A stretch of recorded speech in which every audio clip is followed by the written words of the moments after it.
Batch மாணவர்களுக்கு வணக்கம். So இப்போ நம்ம 8th ஸ்டாண்டர்ட் நியூ தமிழில் நம்ம பார்த்துட்ருக்கோம். அதில் இயல் 5 இப்போ நம்ம பார்க்க போகிறோம். ஸோ இது குழல் இனிது யாழ் இனிது. ஸோ இதுலேயே நம்மளுக்கு தெளிவாக தெரிஞ்சுக்க முடியும். இசை சம்மந்தமான இன்ஃபர்மேஷன் இங்கே கொடுத்துருப்பாங்க. இசை கருவிகள் சம்மந்தமான இன்ஃபர்மேஷன் இங்கே ரொம்பவே அழகாக கொடுத்துருப்பாங்க. நிறையா இன்ஃபர்மேஷன் இங்கே இருக்கும். அதில் நம்ம டிஎன்பிசி நியூ சிலபஸ் பேஸ் பண்ணி என்னென்ன இன்ஃபர்மேஷன் தேவையோ அதை நம்ம பார்க்க போகிறோம். ஸோ இது நம்ம தெரிஞ்சுக்குவோம். அது மட்டும் இல்லாமல் இந்த இயலில் இலக்கணம் சார்ந்து நம்ம என்ன தெரிஞ்சுக்கோம் அப்படின்னா தொகை நிலை தொடர், தொகா நிலை தொடர், இதை பற்றி நம்ம தெரிஞ்சுக்கோம். அடுத்து மொழியால் ஆழ்வமில் இணை சொற்கள், இதை பற்றி நம்ம தெரிஞ்சுக்கோ. ஓகேங்களா? ஸோ நீங்கள் நியூ சிலபஸில் பார்க்கும்போது இந்த கவிதை பார்ட்லாம் நியூ சிலபஸில் எது கவர் ஆகுதோ அதை நம்ம பார்த்துட்டு ஃபாஸ்ட்டாக நம்ம பார்த்துருவோம்.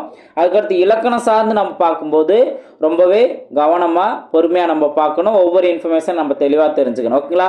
ஸோ அப்போது நீ போக அந்த அடுத்தடுத்த கடைசி பார்ட்டுகள் தான் அந்த இலக்கணங்கிறது இருக்கும். அதனால் பொறுமையாக வீடியோ பாருங்கள். இதை நான் ஸ்கிப் பண்ணி நான் கொடுக்கலாம், அதாவது இலக்கணம் மட்டும் தனியாக நான் கொடுக்கலாம். ஆனால் இருந்தாலும் ஒரே இயல் அப்படிங்கிற போது அது ஃபுல்லாக பார்த்தா கரெக்டாக இருக்கும் அப்படின்ட்டு நினைப்பாங்க. ஸோ அதனால தான் நான் ஒரு இயல்லையே ஃபுல்லாக நான் கொடுக்குறேன். இது ரொம்ப டைம் அதிகமாகுது அப்படின்னு நினச்சி ஸ்கிப் பண்ணிட வேணாம். ஸோ ஒவ்வொரு இன்ஃபர்மேஷனுமே ரொம்ப ரொம்ப முக்கியமானதான். இலக்கணம் சார்ந்து நம்ம பார்ப்போம். ஸோ அது எல்லாமே முழுமையாக வீடியோஸ் பாருங்கள். ஓகேவா? ரைட். ஸோ இப்போ இங்கே ஃபஸ்ட்டு கவிதை சம்மந்தமாக வரும்போது கவிதை பேழையில் திருக்கேதாரம் இந்த ஒரு பாட்டு கொடுத்துருக்காங்க. ஸோ இது எதில் இருந்துன்னு பார்த்தீங்கன்னா தேவார பாடல் தான். ஓகேவா? ஸோ தேவாரம்ங்கிறது நம்மளோட நியூ சிலபஸில் இல்லை. ஸோ அதனால நம்ம என்ன பண்ணலாம், இப்போ பாடல் வரிகள் நம்ம ரொம்ப டெப்த்தாக பார்க்கணுன்னு அவசியம் இல்லை. சொல்லும் பொருளும் நம்ம தெரிஞ்சுக்கலாம். ஓகேங்களா? ஸோ சொல்லும் பொருளை பாருங்கள். பண் அப்படின்னா இசை. ஓகே, பண் அப்படின்னா 3 சுழி இன் வரும். ஓகே, அப்படின்னா இசை. கனக சுனை அப்படின்னா பொன்வண்ண நீர்நிலை. கனக சுனை அப்படின்னா பொன்வண்ண நீர்நிலை. மத வேளங்கள் அப்படின்னா மத யானைகள். ஓகே, ஸோ அப்போ வேளங்கள் அப்படின்னா யானைகள் அப்படிங்கிறத நம்ம இதுக்கு முன்னாடி நம்ம பார்த்துருப்போம். அதான் இங்கே பார்க்குறோம். அடுத்து முரளும் அப்படின்னா முழங்கும். பலவை அப்படின்னா முதிர்ந்த மூங்கில். ஓகே, ஸோ இப்போ வெய் அப்படிங்கிறதெல்லாம் பார்ப்போம், மூங்கில் அப்படிங்கிறது. ஓகே, ஸோ அப்போ பலவை அப்படின்னா முதிர்ந்த மூங்கில். ஓகே, ஸோ கனக சுனை அப்படின்னா பொன்வண்ண நீர்நிலை.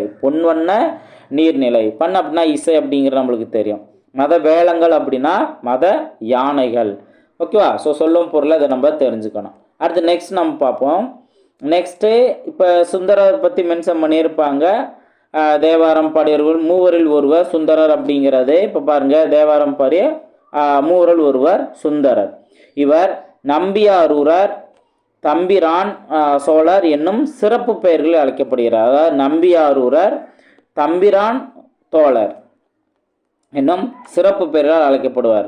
அடுத்து இவர் அருளிய தேவார பாடல்கள் 12 திருமுறைகளுள் 7ஆம் திருமுறையாக சுந்தர் பாடிய பாடல் இருக்கு. ஓகேவா? அடுத்து இவர் இயற்றிய திருத்தொண்ட தொகை முதல் நூலாக கொண்டே சேக்கிலார் பெரிய புராணத்தை படைத்துள்ளார். ஆக்சுவலாக சேக்கிலார் பெரிய புராணத்தை எழுதியவர் யார்? சேக்கிலார் அப்படின்னு சொல்கிறோம். பெரிய புராணத்தை சேக்கிலார் எதை பேஸ் பண்ணி எழுதியிருக்காரு? சுந்தரர் இயற்றிய திருத்தொண்ட தொகை இதோட பேஸ் பண்ணி தான் சேக்கிலார் பெரிய புராணத்தை இயற்றியுள்ளார். ஓகே, ஸோ இந்த இன்ஃபர்மேஷன் நம்ம தெரிஞ்சுக்கலாம். அடுத்தது இவரோட சேர்த்து திருஞான சம்பந்தர், திருநாவுக்கரசர், சுந்தரர் ஆகிய மூவர் பாடிய பாடல்களின் தொகுப்பே தேவாரம் ஆகும். ஓகே, ஸோ அப்போ தேவாரம் பாடியவங்க 3 பேர், திருஞான சம்பந்தர், திருநாவுக்கரசர், சுந்தரர் அப்படிங்கிறது. நெக்ஸ்ட்டு இந்நூலை தொகுத்தவர், அதாவது தேவார நூலை தொகுத்தவர் யாரு? நம்பியாண்டார் நம்பி. ஓகே, நம்பியாண்டார் நம்பி. தேவாரம் நூலை தொகுத்தவர் நம்பியாண்டார் நம்பி. இந்நூலில் சுந்தரர் பாடியுள்ள கேதார பதிக பாடல் ஒன்று இங்கே தரப்பட்டுள்ளது. ஓகே, இது நமக்கு தேவையில்லை. அடுத்து தே கூட்டல் ஆரம். இந்த தேவாரம் அப்படிங்கிறத 2 வகையாக நம்ம பிரிக்கலாம். பார்ட்டாக எப்படி பிரிக்கலாம்? தே கூட்டல் ஆரம் பிரிக்கலாம். இதுக்கு மீனிங் என்ன அப்படின்னா இறைவனுக்கு சூட்டப்படும் மாலை என்று பொருள். அதே இது இன்னொரு வகை எப்படி பிரிக்கலாம்? தே கூட்டல் வாரம் பிரிக்கலாம். ஓகே, அதவே அப்படியே தே கூட்டல் வாரம் பிரிக்கலாம். அது என்னன்னு பார்த்தீங்கன்னா இனிய இசை பொருந்திய பாடல்கள் என பொருள்படும். ஃபஸ்ட்டு தே கூட்டல் ஆரம் போட்டால் இறைவனுக்கு சூட்டப்படும் மாலைன்னு அர்த்தம். அதே இது தே கூட்டல் வாரம் பிரித்தா இனிய இசை பொருந்திய பாடல் என பொருள்படும். ஓகேங்களா? இதில் பதிகம் என்பது 10 பாடல்களை கொண்டது. ஓகே, பதிகம் அப்படின்னு சொல்கிறாங்கன்னா அது ஒவ்வொரு இதுலையுமே வந்துட்டு ஒவ்வொரு பதியத்துலையும் 10 பாடல்கள் இருக்கும் அப்படின்னு அர்த்தம். ஓகேங்களா? ஸோ இது இங்கே கொடுத்துருக்க இன்ஃபர்மேஷன். அடுத்து நெக்ஸ்ட்டு பாருங்கள், கோடிட்டு அடுத்து நிரப்புக அப்படின்னு கொடுத்துருக்காங்க. காட்டிலிருந்து வந்த டேஸ் கரும்பை தின்றன. ஆக்சுவலாக வந்துட்டு யானைகள் கரும்பை தின்றன அப்படிங்கிறது யானைகளுக்கு இன்னொரு பேர் என்ன? வேளங்கள். ஓகே, நம்ம ஆல்ரெடி நம்ம பார்த்தோமா? அடுத்து கனக சுனை என்னும் சொல்லை பிரித்து எழுத கிடைப்பது. ஆக்சுவலாக கனக சுனை அப்படின்னா என்ன நம்ம பொருள் பார்த்தோம்? பொன்னான நீர்நிலை அப்படிங்கிறத பார்த்தோம். ஓகேங்களா? ஸோ அப்போது கரெக்டாக இதையும் ஞாபகம் வச்சுட்டோம் அப்படின்னாவே கொஞ்சம் ரிவைஸ் பண்ணிட்டோம், நம்மளுக்கு யூஸ்ஃபுல்லாக இருக்கும். இதை எப்படி பிரிக்கலாம்? கனக கூட்டல் சுனை அப்படின்னு நம்ம பிரிக்கலாம். ஓகே, சாரி, கனகம் கூட்டல் சுனை அப்படின்னு நம்ம பிரிக்கலாம். ஓகே, கனகம் கூட்டல் சுனை அப்படின்னு நம்ம பிரிக்கலாம். இதை நான் மாற்றி நோட் பண்ணிட்டேன். சாரி. ஓகே, கனகம் கூட்டல் சுனை அப்படின்ட்டு. கனக சுனை அப்படிங்கிற கிடையாது, கனகம் கூட்டல் சுனை. ஓகேவா? அடுத்தது முழவு கூட்டல் அதிர. முழவு கூட்டல் அதிர முழவதிர. ஓகே, முழவதிர. ஆப்ஷன் சி தான் அதற்கான சரியான ஆன்சர். ஓகேவா? ரைட். அடுத்தது பார்ப்போம். அடுத்து கவிதை பேழையில் எதை பற்றி கொடுத்துருக்காங்க? பாடலிருந்து ஒழுதல் அப்படின்ட்டு கலித்தொகை பாடலை கொடுத்துருக்காங்க. ஓகே, கலித்தொகை பாடலை இங்கே கொடுத்துருக்காங்க. ஸோ கலித்தொகையும் நியூ சிலபஸில் கவர் ஆகலை. ஸோ அதனால் நம்ம என்ன பண்ணலாம்?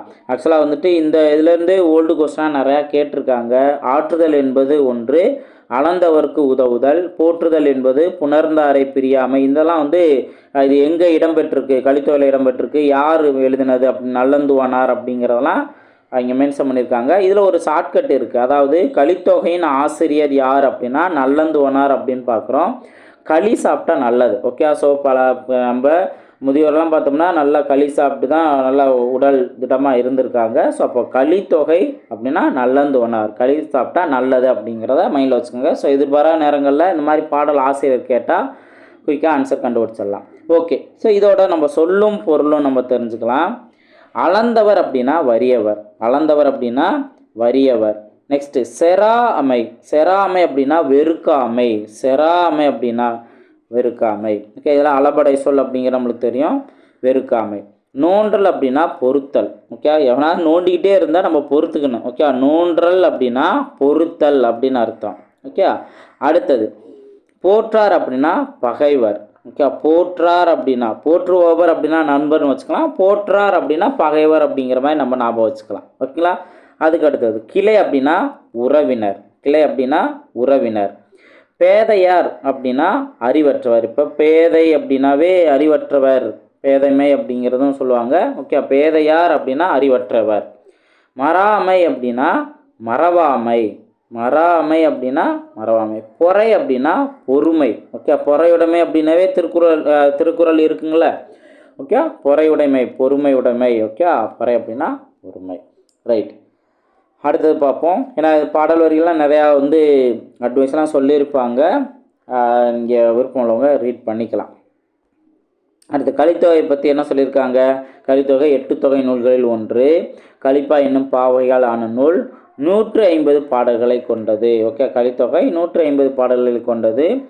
குறிஞ்சிக்களி, முல்லைக்களி, மருதைக்களி, நெய்தற்களி, பாலைக்களி என்னும் 5 பிரிவுகளை உடையது. கலித்தொகையை தொகுத்தவர் நல்லந்துவனார். ஓகே, பார்த்தோம்ல, இவர் வந்து சங்ககால புலவர்களுள் ஒருவர். நெய்தற்களி பாடல்களை இயற்றியவர் இவர் தான். ஓகே, ஸோ மொத்தம் 5 பிரிவில் இருக்குது. அதில் நெய்தற்களி பாடலை பாடியவர் நல்லந்துவனார். ஓகே, ஸோ நெய்யிலையும் சாப்பிட்டாலும் நல்லாயிருக்கும். ரைட். ஓகே, அடுத்தது இங்கே பாருங்கள். Choose the correct answer. பசியால் வாடும் டேஸ் உணவளித்தல் நமது கடமை. ஓகே, ஸோ இப்போ வந்து வறியவர்க்கு அப்படிங்கிறது, வறியவரை நம்ம என்னென்னு சொல்கிறோம்? அளந்தவர் அப்படின்னு நம்ம பார்த்தோம். ஸோ அப்போ அளந்தவர்க்கு அப்படிங்கிறது தான் கரெக்டான ஆன்சர். அடுத்து நெக்ஸ்ட் பார்ப்போம். நம்மை இகழ்வாரை பொறுத்து கொள்ள வேண்டும். ஓகே, ஸோ நம்மளை இகழ்ந்து பேசுகிறவங்கள நம்ம என்ன பண்ணணும்? பொறுத்து கொள்ளணும். அடுத்தது மறைப்பொருளை காத்தல் டேஸ் எனப்படும். மறைப்பொருளை காத்தல் அப்படிங்கிறது நிறை எனப்படும். மறைப்பொருளை காத்தல் என்பது நிறை எனப்படும். அடுத்து பாடறிந்து என்னும் சொல்லை பிரித்து எழுத கிடைப்பது பாடு கூட்டல் அறிந்து. பாடு கூட்டல் அறிந்து. அடுத்து முறை கூட்டல் எனப்படுவது முறை எனப்படுவது. முறை கூட்டல் எனப்படுவது முறை எனப்படுவது அப்படிங்கிற மாறும். ஓகேவா? அடுத்து நெக்ஸ்ட் நம்ம பார்ப்போம். ஓகே, அடுத்து உரைநடை பாட்டு வருது. ஸோ இதில் நம்ம நிறைய இன்ஃபர்மேஷன் டிஎன்பிஎஸ்சி நியூ சிலபஸ்க்கு தேவையான இன்ஃபர்மேஷன் நம்ம பார்த்துக்கலாம். என்ன அப்படின்னா நாட்டுப்புற கைவினை கலைகள். ஸோ நாட்டுப்புற கலைகள்லாம் என்னென்ன அப்படிங்கிறத ஒன்று என்ன சொல்லுவாங்க, அதோட சிறப்பு என்ன அப்படின்னு சொல்லுவாங்க. இப்போ ஃபஸ்ட்டு, கண்ணுக்கும் கருத்துக்கும் மகிழ்ச்சி அளித்து நற்பண்புகளை வளர்ப்பது கலைகளின் இயல்பாகும். ஓகேவா? ஸோ அப்போது இந்த கலையோட பண்புன்னு பார்த்தீங்க அப்படின்னா கண்ணுக்கும் கருத்துக்கும் மகிழ்ச்சி அளித்து நற்பண்புகளை வளர்ப்பது. ஓகே, அடுத்தது அன்றாட பயன்பாட்டிற்காக அழகிய பொருள்களை தொழில்முறையில் உருவாக்கும் கலை கைவினை கலை. ஓகே, ஸோ கைவினை கலை அப்படிங்கிறது என்ன, நம்மளோட அன்றாட பயன்பாட்டுக்காக அழகிய பொருட்களை தொழில்முறையில் உருவாக்கும் கலை வந்து கைவினை கலைகள். இப்போ என்ன பண்ணுவாங்க அப்படின்னா ஒவ்வொரு அந்த அரங்குக்கெலாம் வந்துட்டு நுழையிற மாதிரி இங்கே சொல்லியிருப்பாங்க. இப்போ ஃபஸ்ட்டு மண்பாண்ட கலை பற்றி மென்ஷன் பண்ணியிருப்பாங்க. அது என்னென்னா உலகின் பழமையான கலைகளுள் ஒன்றானது மண்பாண்ட கலை. ஓகே, இப்போ மண்பாண்ட கலைங்கிறது பார்த்தோம் அப்படின்னா இதில் இந்த பாரா ரொம்ப ரொம்ப முக்கியமானது. இதிலேருந்தே கொஸ்டின் நிறையா கேட்டிருக்காங்க. மிகவும் பழமையான கைவினை கலைகளில் ஒன்று மண்பாண்ட கலை. அதில் சிந்து சமவெளி அகழாய்வில் என்ன கிடைச்சது, பானை ஓடுகள் கிடைச்சது. ஓகேவா? ஸோ அப்போ அதனால தான் வந்துட்டு என்ன, இந்த பானையில் வந்து மண்பாண்ட கலையில் சேர்ந்தது, அதுவும் உலகில் மிக பழமையானது அப்படின்னு சொல்கிறாங்க. அப்போ சிந்து சமவெளி அகழாய்வில் என்ன கிடைச்சது, பானை ஓலைகள். அதே போல் தமிழ்நாட்டில் ஆதிச்சநல்லூரில் என்ன கிடச்சிருக்கு, முதுமக்கள் தாலிகள் கிடச்சிருக்கு. ஓகே, ஸோ முதுமக்கள் தாலிகள் கிடைத்துள்ள இடம் என்ன, தமிழ்நாட்டில் ஆதிச்சநல்லூர். அடுத்து நாகை மாவட்டம் செம்பியன்கண்டியூரில் என்ன கிடச்சிருக்கு, கலையழகு மிகுந்த மண்கலங்கள் கிடச்சிருக்கு. ஓகே, ஸோ மண்கலங்கள் செம்பியன்கண்டியூரில் மண்கலங்கள் கிடச்சிருக்கு. அது எந்த மாவட்டத்தில் இருக்குது, நாகை மாவட்டத்தில் இருக்குது. அடுத்து மதுரைக்கு அருகில் உள்ள கீழடியில் என்ன கிடச்சிருக்கு, சுடுமண் பொருட்கள் கிடச்சிருக்கு. ஓகே, ஸோ ஏராளமான சுடுமண் பொருட்கள் கிடச்சிருக்கு. அப்போ எங்கெங்கே, சிந்து சமவெளியில் பானை ஓடுகள், ரெண்டாவது ஆதிச்சநல்லூரில் முதுமக்கள் தாலிகள், அடுத்து செம்பியன்கண்டியூரில் ஓகே மண் கலங்கள், லாஸ்ட்டாக கீழடியில் சுடுமண் பொருட்கள். ஸோ இந்த மாதிரிலாம் கிடச்சிருக்கு. நெக்ஸ்ட்டு, இப்போ மண்பாண்டம் அப்படிங்கிறது அதில் என்னென்னலாம் வந்து உருவாக்குவாங்க அப்படின்னு சொல்லுவாங்க. குடம், தோண்டி, கலயம், கடம், மூடி, உலக்கு, அகல், உண்டியல், அடுப்பு, தொட்டி, இந்த மாதிரி பொருட்கள்லாம் வந்து மண்பாண்டங்கள் மூலயமா தயாரிக்கிறாங்க. ஸோ இந்த மாதிரி நிறையாது சொல்லுவாங்க. நம்ம எல்லாமே ஞாபகம் வச்சுக்க முடியாது. ஸோ இருந்தாலும் ஒன்ஸ் நம்ம அதை ரீட் பண்ணிக்கலாம். ஓகே, இப்போ இந்த கடம் அப்படிங்கிறது இது மூலயமா தயாரிக்கிறது, எந்த வகையை சேர்ந்தது அப்படிங்கிற மாதிரி கேட்கலாம். உலக்கு அப்படின்னா என்ன வகையை சேர்ந்தது அப்படின்னு கேட்கலாம். ஓகே, இந்த மாதிரி நம்ம கொஞ்சம் டிஃப்ரெண்ட்டாக இருக்கிற வேர்டை இதை நம்ம நோட் பண்ணி வச்சுக்கலாம். ஓகே, இதெல்லாமே களிமண்ணால் செய்யப்பட்டது அப்படிங்கிற நம்ம தெரிஞ்சுக்கலாம். நெக்ஸ்ட்டு பாருங்கள். நெக்ஸ்ட்டு வந்து இப்போ களிமண்ணால் செய்கிறோம் அப்படின்னா உடனே செஞ்சிட முடியாதுன்னு சொல்லுவாங்க. அது என்னென்னா களிமண்ணை கரெக்டான மண் வந்து எடுத்து அது தண்ணீரை ஊற்றி ஒரு நாள் முழுவதும் ஊற வைக்கணும். அதுக்கப்புறம் அதோடு சேர்ந்து அந்த களிமண்ணோடு சேர்ந்து மணலும் சாம்பல் இதெல்லாம் வந்து கலந்து தான் உருவாக்குவாங்க. அடுத்தது இந்த பானை செய்யும் சக்கரம். இப்போ இந்த பிக்சரில் இருக்குல்ல, இந்த சக்கரத்துக்கு பேர் என்ன அப்படின்னா திருவை. ஓகே, திருவை. ஓகே, அந்த சக்கரத்துக்கு பேர் திருவை அப்படின்னு சொல்லுவாங்க. ஓகேவா? ரைட். நெக்ஸ்ட்டு, பானை செய்தல், பானை வனைதல் என்று சொல்லுதல் மரபு. ஓகே, ஸோ அப்போ பானை செய்கிறாங்க அப்படின்னு சொல்லாமல் பானை வனைதல் அப்படின்னு தான் நம்ம சொல்லணும். ஓகே, இது ஒரு மரபு சொல், பானை வனைதல். ஓகே, அடுத்தது நம்ம பார்ப்போம். மண்பாண்ட கலையின் இன்னொரு வளர்ச்சி நிலை தான் என்ன சொல்லுவாங்க, சுடுமண் சிற்பக்கலைன்னு சொல்லுவாங்க. ஓகே, மண்பாண்ட கலையின் இன்னொரு வளர்ச்சி நிலை சுடுமண் சிற்பக்கலை. இப்போ அதை இங்கிலீஷில் என்ன சொல்லுவாங்க அப்படின்னா டெரகோட்டா, இங்கிலீஷில் டெரகோட்டா என்று சொல்லுவாங்க. ஓகே, அதுக்கு அடுத்தது இப்போ இந்த சுடுமண் சிற்பங்களை பற்றி தான் அடுத்தடுத்து சொல்லுவாங்க.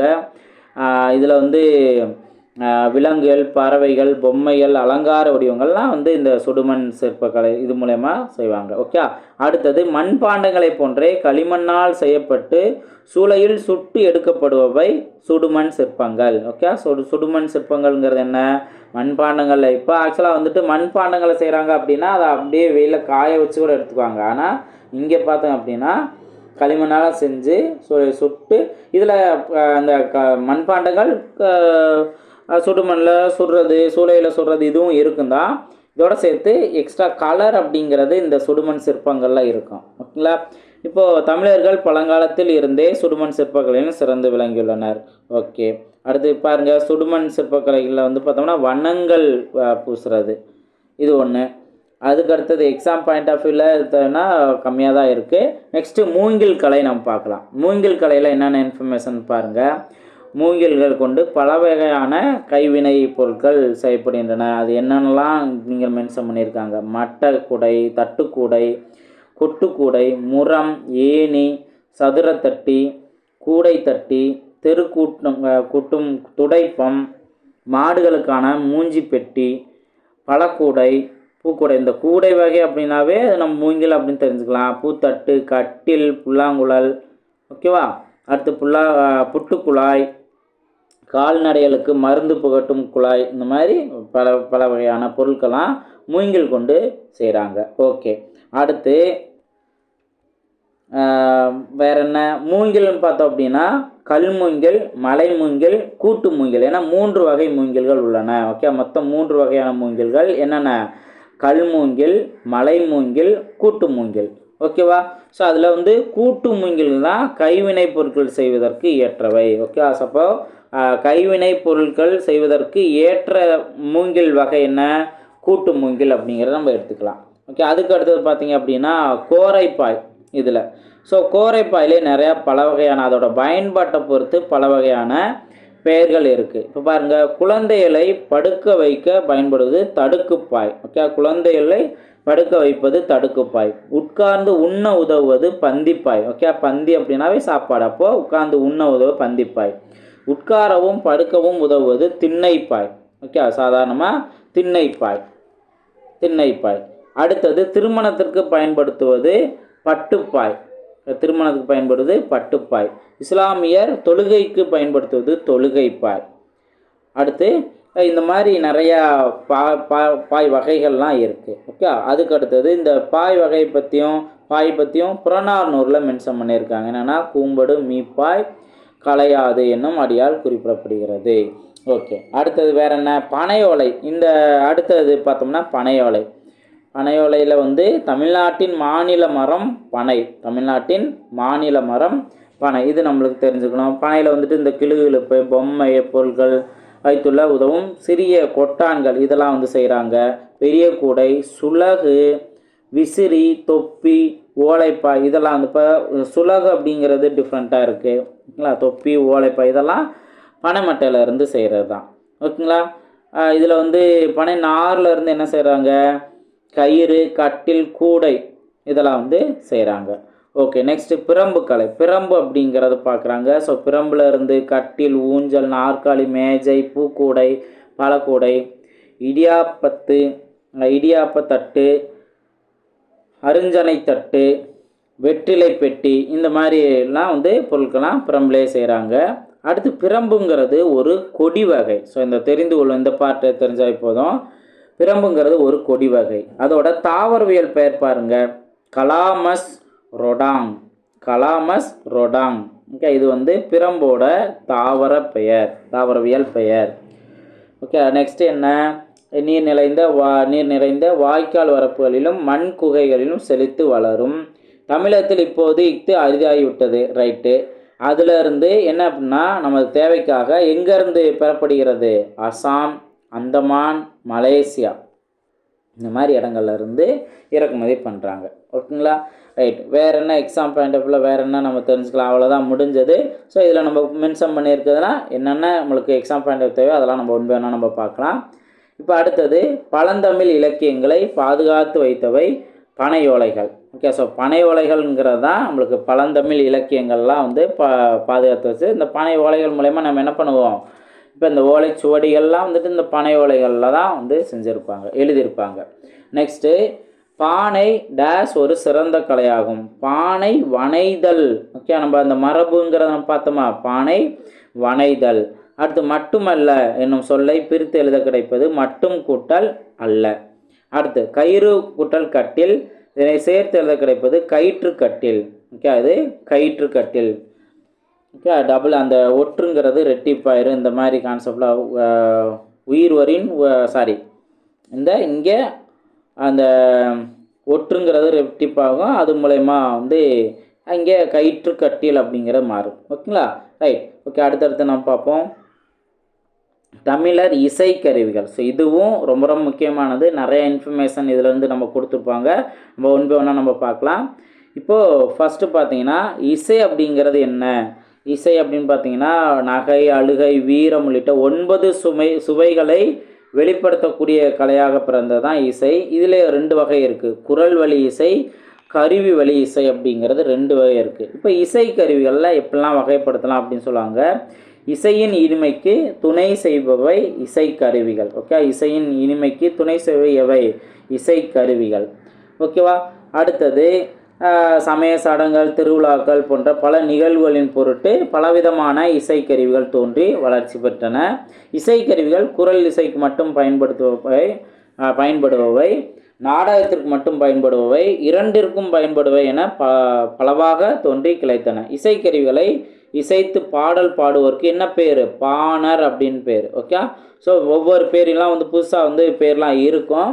இல்லை நீங்கள் கவனிச்சிங்கன்னா பாவரிசையில் இருக்கும். நம்ம அடுத்தடுத்து நம்ம பார்ப்போம். இசைக்கருவிகளை இசைத்து பாடல் பாடுவோருக்கு என்ன பேர்? பாணர் அப்படின்னு பேர். இப்போ இதை பற்றி எப்படி யார் சொல்லியிருக்கா? புறநானூறு பாடல் வரிகள் மூலமா தெரிஞ்சுக்கலாம். நல்லியால் மறுப்பின் மெல்ல வாங்கி பாணன் சூடான் பாடினி அணியால். ஓகே, பாணன் அப்படின்னு வருதா? ஸோ இப்போ பாணர் அப்படிங்கிறதா இந்த இசைக்கருவிகளை இசைத்து பாடக்கூடியவங்க. ரைட். இசைக்கருவிகளோட வகைகள். ஸோ இந்த பாட்டு நல்லா தெளிவாக தெரிஞ்சுக்கணும். மொத்தம் 4 வகை இருக்குது. ஓகே, இசைக்கருவிகள் மொத்தம் 4 வகை இருக்குது. அது என்ன பண்ணால் தோல் கருவி, நரம்பு கருவி, காற்று கருவி, கஞ்சக்கருவி. ஓகே, ஒன்று வேணால் ரொம்ப தெளிவாக சொல்லியிருப்பாங்க. தோல் கருவி அப்படிங்கிறது விலங்குகளோட தோலால் மூடப்பட்டு செய்யப்படும் கருவிகள் தோல் கருவிகள். நரம்பு கருவிகள் அப்படிங்கிறது நரம்பு அல்லது தந்திகளை உடைய கருவிகள் தான் நரம்பு கருவிகள் அப்படின்னு சொல்லுவாங்க. அதுக்கு எக்ஸாம்பிள் என்ன? யாழ், வீணை, இதெல்லாம் பின்னாடி ஒவ்வொரு பொருள் நிறையா பொருளை சொல்லியிருப்பாங்க. அது என்ன வகையை சேர்ந்ததும் தெளிவாக சொல்லியிருப்பாங்க. ஓகேவா? அடுத்து காற்று கருவி அப்படின்னா காற்றை பயன்படுத்தி இசைக்கப்படுபவை காற்று கருவிகள். என்ன? குழல். இப்போ நம்ம புல்லாங்குழல் அப்படிலாம் பார்க்குறோம். புல்லாங்குழல், சங்கு, இதெல்லாம். அடுத்து கஞ்சக்கருவிகள். இது பேரே வித்தியாசமாக இருக்கா? கஞ்சக்கருவிகள் அப்படின்னா ஒன்றோடு ஒன்று மோதி இசைக்கப்படுபவை. ஓகே, ஒன்றோடு ஒன்று மோதி இசைக்கப்படுபவை. இப்போ நம்ம சால்ரா அப்படின்லாம் நம்ம சொல்லுவோம்ல, ஸோ அதெல்லாம் பார்த்தோம்னா ஒன்றோடு ஒன்று மோதி இசைக்கப்படுது. அதை நம்ம என்னன்னு சொல்லணும்? கஞ்சக்கருவிகள்னு சொல்கிறோம். ஓகே, சாலரா, சேகண்டி, இதெல்லாம் கஞ்சக்கருவிகளுக்கு எடுத்துக்காட்டு. அப்போ இதுலேருந்து ஒவ்வொரு கருவிக்கு என்ன எடுத்துக்காட்டு அப்படிங்கிறதையும் ஓரலாக தெரிஞ்சுக்கலாம். ஒவ்வொரு கருவியும் அது எது மூலயமா செய்யப்பட்டது அப்படிங்கிறதையும் தெளிவாக சொல்லியிருப்பாங்க. ரைட். இப்போ ஒன்று வேணால் நம்ம பார்க்கலாம். ஃபஸ்ட்டு பாருங்கள், உடுக்கை. உடுக்கை அப்படிங்கிறது என்ன வகை? தோல் கருவி. ஓகே, தோல் கருவி. இப்போ உடுக்கை என்பது இடை சுருங்கி. இப்போ நீங்கள் நல்லா தெளிவாக தெரிஞ்சுக்கோங்க. நிறையா பேர் கொடுத்துருப்பாங்க. அதை மோஸ்ட்லி நம்மளுக்கு ரொம்ப அடையாளம் இருக்கக்கூடியது பிக்சர் தான். அப்போது ஒவ்வொரு கருவி பேரும் நீங்கள் பார்க்கும்போது அதோட பிக்சரை நல்லா தெளிவாக நீங்கள் பார்த்துக்கோங்க. ஸோ அப்போ தான் நீங்கள் அடுத்தடுத்து, ஏன்னா அதோட வடிவத்தை பற்றி சொல்லுவாங்க. அப்போ அந்த வடிவத்தை பற்றி சொல்லும்போதே நீங்கள் அந்த பிக்சர் மைண்டில் இருந்ததுனாவே ஆட்டோமேட்டிக்காக அதை பற்றி நல்லா தெளிவாக தெரிஞ்சுக்க முடியும். இப்போ உடுக்கை என்பது இடை சுருங்கிய ஒரு வகை கைப்பறை. ஓகே, கைப்பறை அப்படிங்கிறது என்ன? உடுக்கை தான். இதன் உடல் பித்தளையால் ஆனது. ஓகேவா? வாய்ப்பகுதி ஆட்டுத்தோலால் பொருத்தப்பட்டிருக்கும். இரு வாய்களையும் இணைக்கும் கயிறுகள் இடையில் கோர்க்கப்பட்டிருக்கும். இவற்றின் மீது ஒரு நாடா சுற்றப்பட்டு தொங்கும். வலது வாயின் மீது தான் அடிப்பார். ஓகே, ஸோ வலது வாயின் மீது அடிப்பார். இவ்வாறு இடையின் மீதுள்ள நாடாவை அவ்வப்போது இடையின் மீதுள்ள நாடாவை அமுக்குவார். ரைட்டு. பெரிய உடுக்கையை தவண்டை என்பார். ஓகே, ஸோ இப்போ உடுக்கையில் நம்ம சிறிய அளவு நம்ம கைப்பறை அப்படின்னு சொல்கிறோம், உடுக்கை அப்படின்னு நம்ம சொல்கிறோம். பெரிய உடுக்கையை தவண்டை அப்படின்னு சொல்லுவாங்க. பெரிய உடுக்கையை தவண்டைன்னு சொல்லுவாங்க. சிறிய உடுக்கையை குடுகுடுப்பை அப்படின்னு சொல்லுவாங்க. ஓகே, அப்போது பெரிய உடுக்கைக்கு பேர் என்ன? தவண்டை. சிறிய உடுக்கைக்கு பேர் என்ன? குடுகுடுப்பை. தில்லையில் நடமாடும் நடராஜனின் கைகளில் ஒன்றில் இதனை காணலாம். ஓகே, அப்போது நடராஜனின் கையில் இருக்கும் கருவிகளில் ஒன்று இந்த மாதிரி உடுக்கை அப்படிங்கிறத நம்ம தெரிஞ்சுக்கலாம். நெக்ஸ்ட்டு, இந்த உடுக்கையை பற்றி எங்கே சொல்லியிருக்காங்க? சம்பந்த தேவாரத்தில் மென்ஷன் பண்ணியிருக்காங்க. தண்டுடுக்கை உடுக்கைன்னு மென்ஷன் பண்ணியிருக்காங்க. தாளந்தக்கை சாரநடம் பயில்வார். தண்டுடுக்கை அப்படிங்கிறது யார் மென்ஷன் பண்ணியிருக்குது? சம்பந்த தேவாரத்தில் மென்ஷன் பண்ணியிருக்காங்க. நெக்ஸ்ட்டு குளமுடா. குளமுடா அப்படிங்கிறது ஒரு தோல் கருவி. ஓகே, பாருங்கள் இந்த பிக்சர் நீங்கள் பார்த்தீங்க அப்படின்னா இப்போ 5 வாய்கள் இருக்கும். அதாவது 5 வாய் அப்படிங்கிறது போல் 5 ஓட்டை இருக்குல்ல. ஸோ அதான் 5 முகங்கள் அப்படின்னு சொல்லுவாங்க. ஒரே ஒரு ஓட்டை இருந்தப்போ நம்ம பானை குடம் அப்படின்னா ஒரே ஒரு ஓட்டை மட்டும்தான் இருக்கும், மேலே அந்த திறப்பு பகுதி மட்டும்தான் இருக்கும். ஆனால் இங்கே பாருங்கள் 5 திறப்பு பகுதி இருக்கும். அதை பற்றி இங்கே மென்ஷன் பண்ணியிருப்பாங்க. ஒரு பெரிய குடத்தின் வடிவில் 5 வட்ட வடிவ வாய்கள் அமைந்திருக்கும். நடுவில் இருக்கும் வாய் மற்றவற்றை விட பெரிதாக இருக்கும். ஓகே, நடுவில் இருக்கிறது மற்றதை விட பெருசாக இருக்கும். ஒவ்வொரு வாயும் தோலால் மூடப்பட்டிருக்கும். ஒவ்வொரு வாயிலும் ஏன்னா தோல் கருவின்னு சொல்லிட்டாங்கல்ல. ஓகே, அப்போது ஒவ்வொரு வாயும் தோலால் மூடப்பட்டிருக்கும். ஒவ்வொரு வாயும் தனித்தனி வகையான இசை பிறக்கும். இதன் காரணமாக இதனை பஞ்சமகா சப்தம் என்றும் அழைப்பார். ஓகே, ஸோ அப்போ இந்த 5 முகங்களை உடைய குடமுழாவிலிருந்து எழும்பக்கூடிய சத்தத்தை என்ன சொல்லலாம்? பஞ்சமகா சப்தம் அப்படின்னு சொல்லலாம்.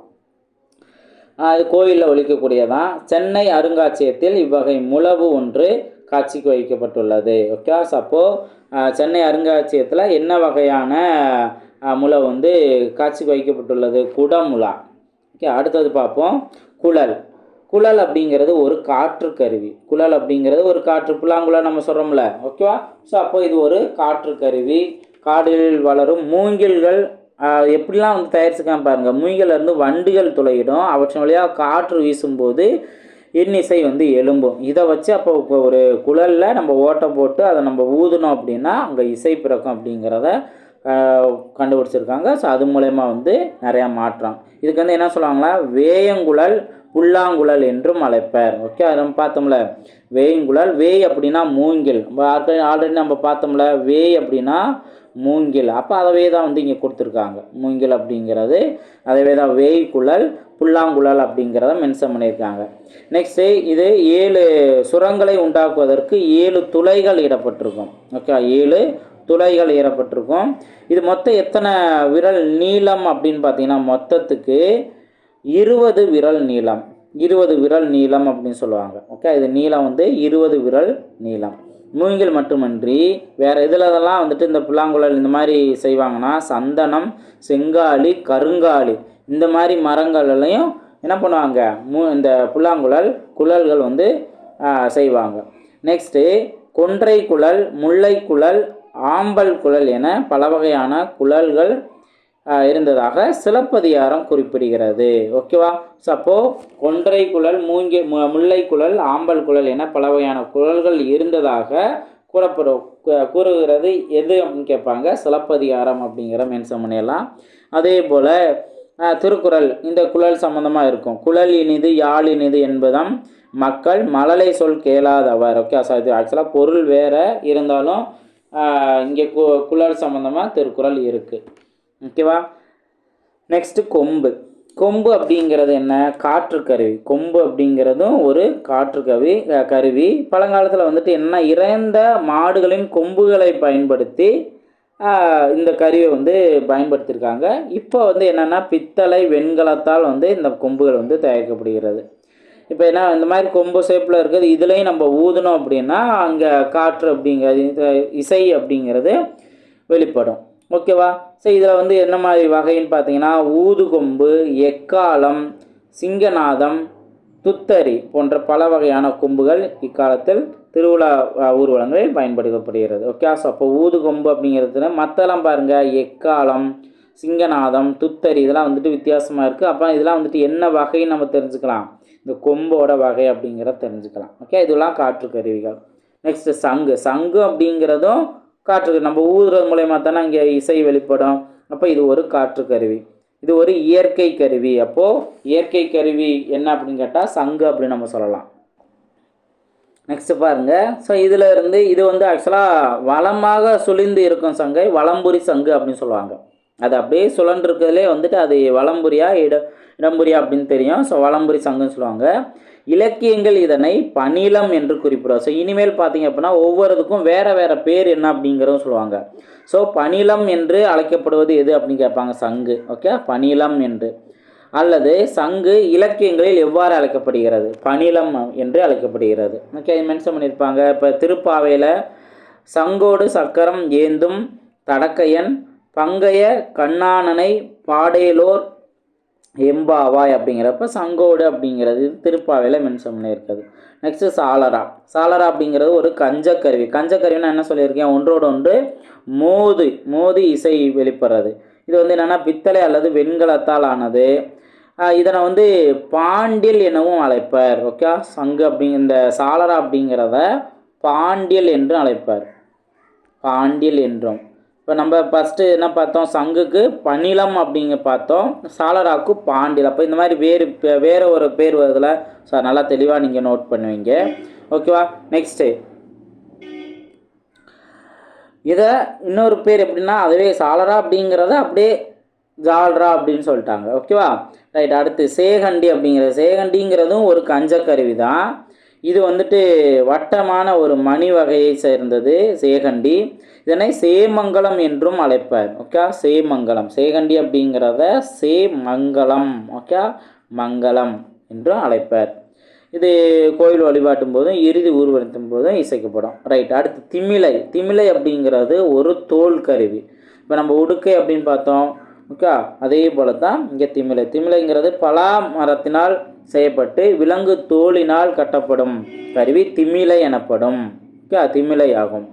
இது மணற்கடியார வடிவத்தில் இக்கருவி அமைந்திருக்கும். ஓகே, ஸோ மணற்கடியார வடிவத்தில் அமைந்திருக்கும் கருவி என்ன அப்படின்னு கேட்டால் திமிலை அப்படின்னு நம்ம சொல்லலாம். ஏன்னா பேர்லாம் வந்து கொஞ்சம் உங்களுக்கு சிமிலராக இருக்க மாதிரி தெரியும். ஸோ அந்த பிக்சரை நீங்கள் மைண்டில் வைக்கிற மூலமாக தான் உங்களுக்கு ஓரளவுக்கு ஈஸியாக இருக்கும். ஓகேங்களா. அடுத்தது பாருங்கள், இதனை பாணி என்றும் அழைக்கப்படும். ஓகே, திமிலை அப்படிங்கிறத பாணி என்றும் அழைக்கப்படும். பாணி பலா மரத்தெல்லாம் செஞ்சதை பாணி அப்படிங்கிற மாதிரி நம்ம ஞாபகம் வச்சுக்கலாம். ரைட். ஸோ அப்போ வெவ்வேறு பேர் வந்து நம்ம இதோட ஒரு 4 பேர்லாம் நம்ம பார்த்துருக்கோம்ல, நல்லா தெளிவாக நோட் பண்ணிக்கோங்க. பெரிய புராணத்துலேயும் வந்துட்டு இந்த திமிலை பற்றி மென்ஷன் பண்ணியிருப்பாங்க. ஓகேவா. ரைட். அடுத்து பறை அப்படிங்கிறது தோல்கருவி, நம்மளுக்கு நல்லா தெரியும். செய்திகளை தெரிவிக்க கோட்பறை முழங்கினர். பகைவரின் ஆணிரையை ஓகே கவர செல்லும்போது ஆகோட்பறை இதை முழக்குவர் அப்படிங்கிறது. அப்போ இதுலேயே வந்துட்டு நிறையா வகையான பேர் அப்படிங்கிறது இருக்குது. இதை இந்த காலத்தில் தப்பு அப்படின்னு சொல்லுவாங்க. இந்த தப்பு ஆடிட்டே ஆடுறவங்கள தப்பாட்டம் அப்படின்னு மென்ஷன் பண்ணுவாங்க. ஓகேங்களா. அடுத்தது பார்ப்போம், மத்தளம். மத்தளம் அப்படிங்கிறது ஒரு தோல் கருவி. அதான் மத்து அப்படிங்கிறது என்ன அப்படின்னா ஓசையோட பேர் தான் மத்து. மத்து அப்படிங்கிறது ஓசையோட பேர். இதை எப்படி பிரித்து எழுதலாம், மத்து கூட்டல் தளம், மத்தளம் அப்படின்னு சொல்லலாம். மத்து கூட்டல் தளம், மத்தளம் அப்படின்னு சொல்லலாம். நெக்ஸ்ட்டு இதில் வந்து முதற்கருவி என்று அழைப்பார். ஓகே, அப்போது இசை கருவிகளில் முதற்கருவி என்று அழைக்கப்படுவது என்ன, மத்தளம். ஓகே, முதற்கருவி என்று அழைக்கப்படுவது மத்தளம். ஓகே, இதிலே வந்துட்டு அந்த மூத்தா அப்படிங்கிறதுல மத்தளம் அப்படிங்கிற மாதிரி நம்ம ஞாபகம் வச்சுக்கலாம். ஓகேவா. அடுத்தது தஞ்சை பெரிய கோயில் கல்வெட்டில் கோயிலுக்கு நியமிக்கப்பட்ட இசை கலைஞர்களுள் கொட்டிய மத்தளம் வாசிப்பவர் ஒருவர் இருந்தனர். ஓகே, அப்போ தஞ்சை பெரிய கோயிலில் இசை கருவிகளை இயக்குறவங்களில் மத்தளம் வாசிப்பவரும் ஒருத்தவராக இருந்திருக்காங்க. ஓகேவா. அடுத்து நாச்சியார் திருமொழியில் மத்தளம் பற்றி இங்கே சொல்லியிருக்காங்க. அடுத்து முரசு. முரசு அப்படின்னு தமிழர்கள் போர் துணையாக கொண்ட கருவிகளில் முதன்மையானது முரசு. ஓகே, முரசு கொட்டுறாங்க அப்படின்னாவே போர்க்கருவி அப்படிங்கிறத. ஓகே, போர் புரியறதுக்கு முன்னாடி இந்த மாதிரி முரசு கொட்டுவாங்க அப்படின்னு சொல்லுவாங்க. இதில் வந்து படை முரசு, கொடை முரசு, மணமுரசு அப்படிங்கிறது இருக்குது. இப்போ படை அப்படிங்கிறது நம்மளுக்கு நல்லா தெரியும். ஓகேவா. இந்த போர் டைங்களில் கொடை முரசு அப்படிங்கிறது இது ஏதாவது சிறப்பு செய்யும்போது, மணமுரசு அப்படிங்கிறது திருமண டைங்களில். ரைட். தமிழ் மக்களிடம் 36 வகையான முரசுகள் இருந்தன. ஓகே, எத்தனை வகையானது, 36 வகையான முரசுகள் இருந்தன. இது வந்து எதை குறிப்பிடுது, சிலப்பதிகாரம். அடுத்தது இதிலே வந்து மதுரை காஞ்சியில் என்ன வகையான முரசு அப்படின்னா மாக்கன் முரசம். ஓகே, மதுரை காஞ்சியில் மாக்கன் முரசம் அப்படிங்கிறது குறிப்பிடப்பட்டுள்ளது. முரசு அப்படிங்கிறது என்னென்னா ஒரு தோல் கருவி. ஓகேவா. அடுத்தது முழவு அப்படிங்கிறதும் ஒரு தோல் கருவி தான்.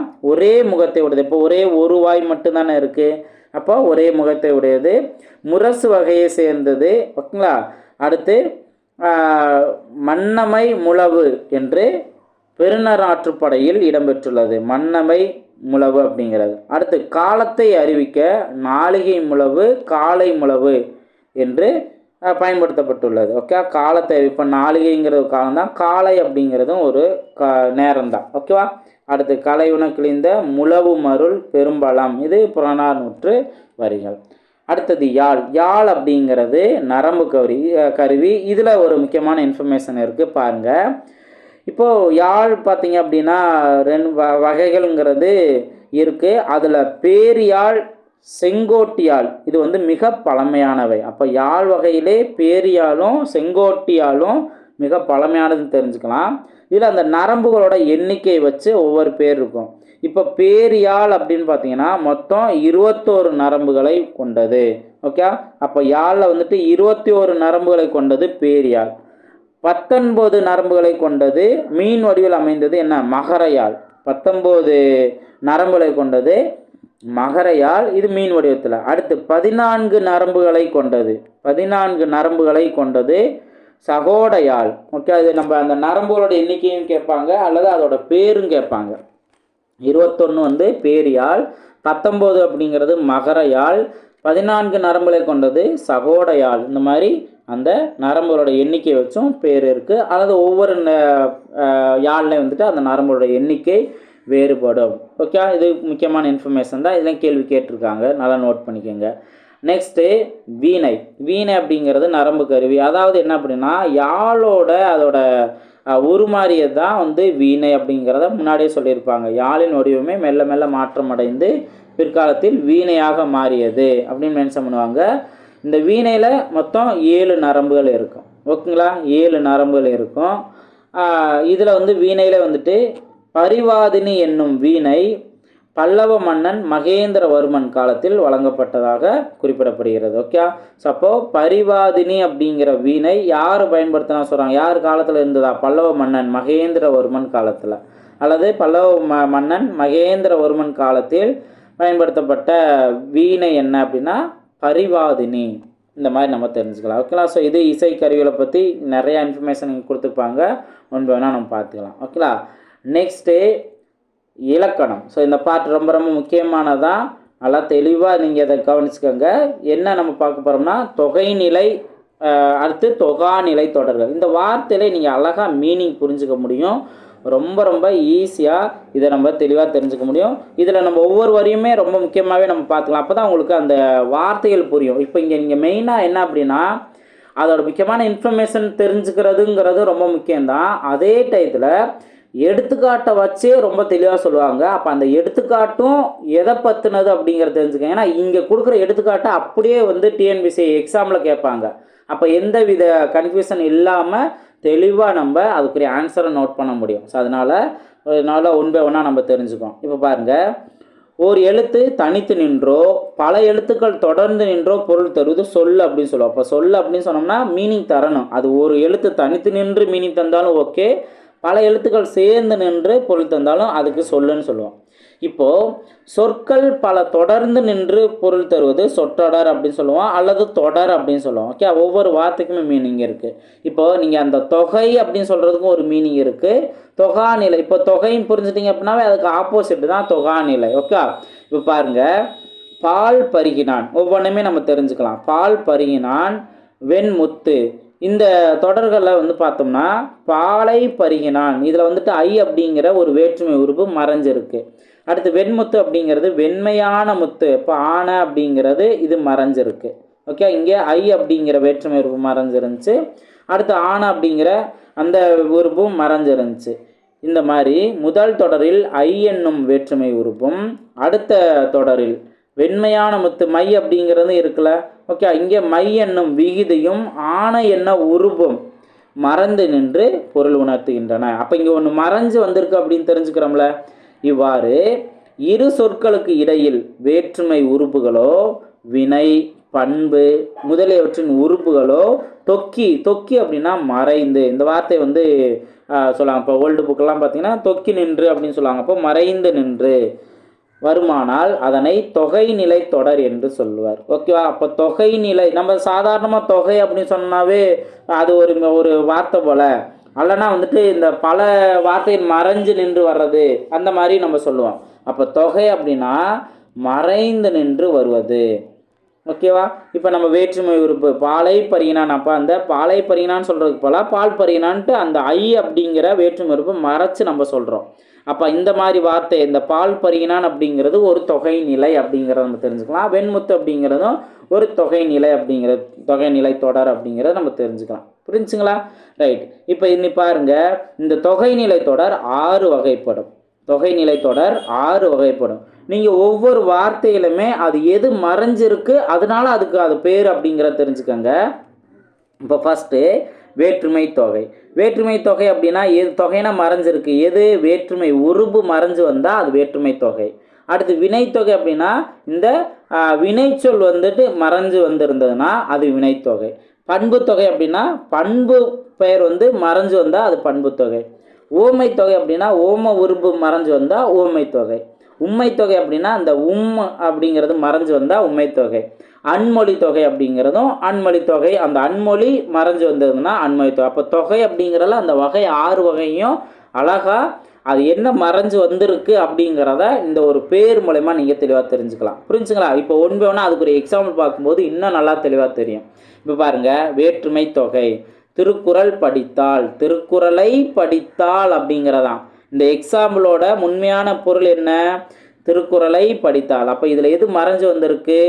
ஐ என்னும் 2ஆம் வேற்றுமை உருபு மறைஞ்சு வந்திருக்கு. திருக்குறளை படித்தால் ஐ அப்படிங்கிற வேற்றுமை உருபு மறைந்து வந்து. இதுக்கு முன்னாடி பாட்டில் நம்ம வேற்றுமை உருபு என்னென்ன அப்படிங்கிறத நம்ம தெரிஞ்சிருக்கோம். ஐயாள்கு இன்னது கண் மொத்தம் 8 வகை வேற்றுமை உறுப்பு. அதில் முதல் உறுப்பும் கடைசி உறுப்பும் கிடையாது, அதுக்கு மீதி உள்ள 7 இருக்குது. ஸோ அப்போது நல்லா தெளிவாக நம்ம தெரிஞ்சுக்கணும் அப்படிங்கிறத பார்த்துருந்தோம். ஸோ அதோட கம்யூனிட்டி இதை நீங்கள் புரிஞ்சிட்டிங்கனாவே ஈஸியாக இருக்கும். அந்த வீடியோ பார்க்காத நல்லா தெளிவாக பாருங்கள். இப்போ சொற்களில் ஐ என்னும் வேற்றுமை உறுப்பு மறைந்துள்ளது. இந்த மாதிரி இரு சொற்களுக்கு இடையில் வேற்றுமை உறுப்பு மறைந்து வந்து பொருள் தந்தால் அது வேற்றுமை தொகை. ஓகே, அந்த நம்ம பேர்லேயே தெரிஞ்சுக்கிட்டோம்ல, அதை தான் இங்கே மென்ஷன் பண்ணியிருக்காங்க. இங்கே பாருங்கள், அடுத்தது இந்த வேற்றுமை உறுப்பில் என்னென்னலாம் மறைஞ்சிருந்தா. அப்போ திருவாசகம் படித்தான் அப்படின்னா திருவாசகத்தை படித்தான். ஐ அப்படிங்கிறது என்ன? 2ஆம் வேற்றுமை தொகை.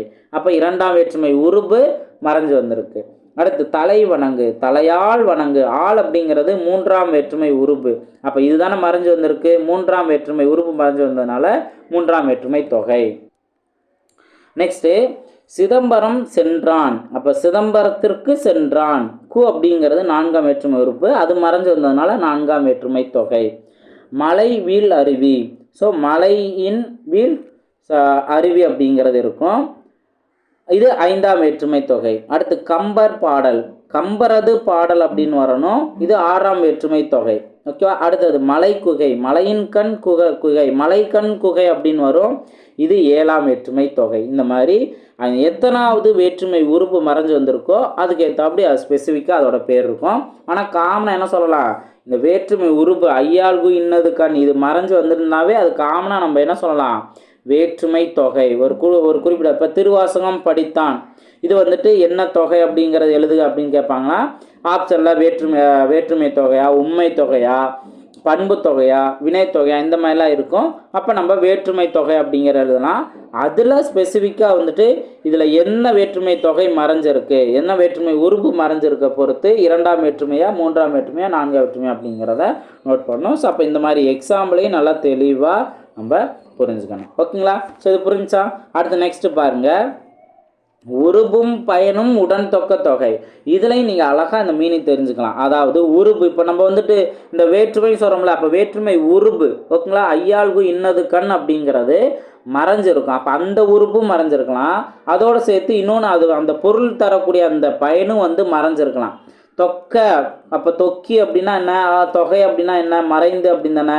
இங்கே 2 மறைஞ்சு வந்திருக்கு, அதை தான் இங்கே சொல்லியிருக்காங்க. உருபும் மறைஞ்சு வந்திருக்கு, பயனும் மறைஞ்சு வந்திருக்கு. இது 2மே மறைஞ்சு வந்தால் அது என்ன சொல்லலாம், உருபும் பயனும் உடன் தொக்க தொகை அப்படிங்கிற சொல்லலாம். இப்போ பாருங்கள், பணப்பை, பணப்பை இதுக்கு என்ன மீனிங் பார்த்தோன்னா பணத்தை கொண்ட பை, பணத்தை கொண்ட பை. இதில் அந்த பணத்தை ஐ அப்படிங்கிற வேற்றுமை உறுப்பு இருக்கா, ஐ அப்படிங்கிறப்ப கொண்ட அப்படிங்கிற ஒரு அந்த பொருள் தரக்கூடிய. இப்போ பாருங்க, பணம் பை என்னும் இரு சொற்களுக்கு இடையில் ஐ என்னும் வேற்றுமை உருவும் கொண்ட என்னும் சொல்லும் அதாவது சொல் அப்படிங்கிறது இது என்னன்னா உருபோட பயன். ஓகே, இது வந்து மறைந்து வந்துள்ளனால இந்த பணப்பை அப்படிங்கிறது உருபும் பயனும் உடன் தொக்க தொகை. அப்போ இதுல இருந்து நீங்க என்ன தெரிஞ்சுக்கணும் அப்படின்னா, ஒரு வார்த்தை கொடுக்குறாங்கன்னா இப்போ பணப்பை இந்த இந்த அந்த வார்த்தைக்குள்ள என்ன ஒரு முழுமையான பொருள், விரிவான பொருள் என்ன இருக்கு அப்படிங்கிறத தெரிஞ்சுக்கணும்.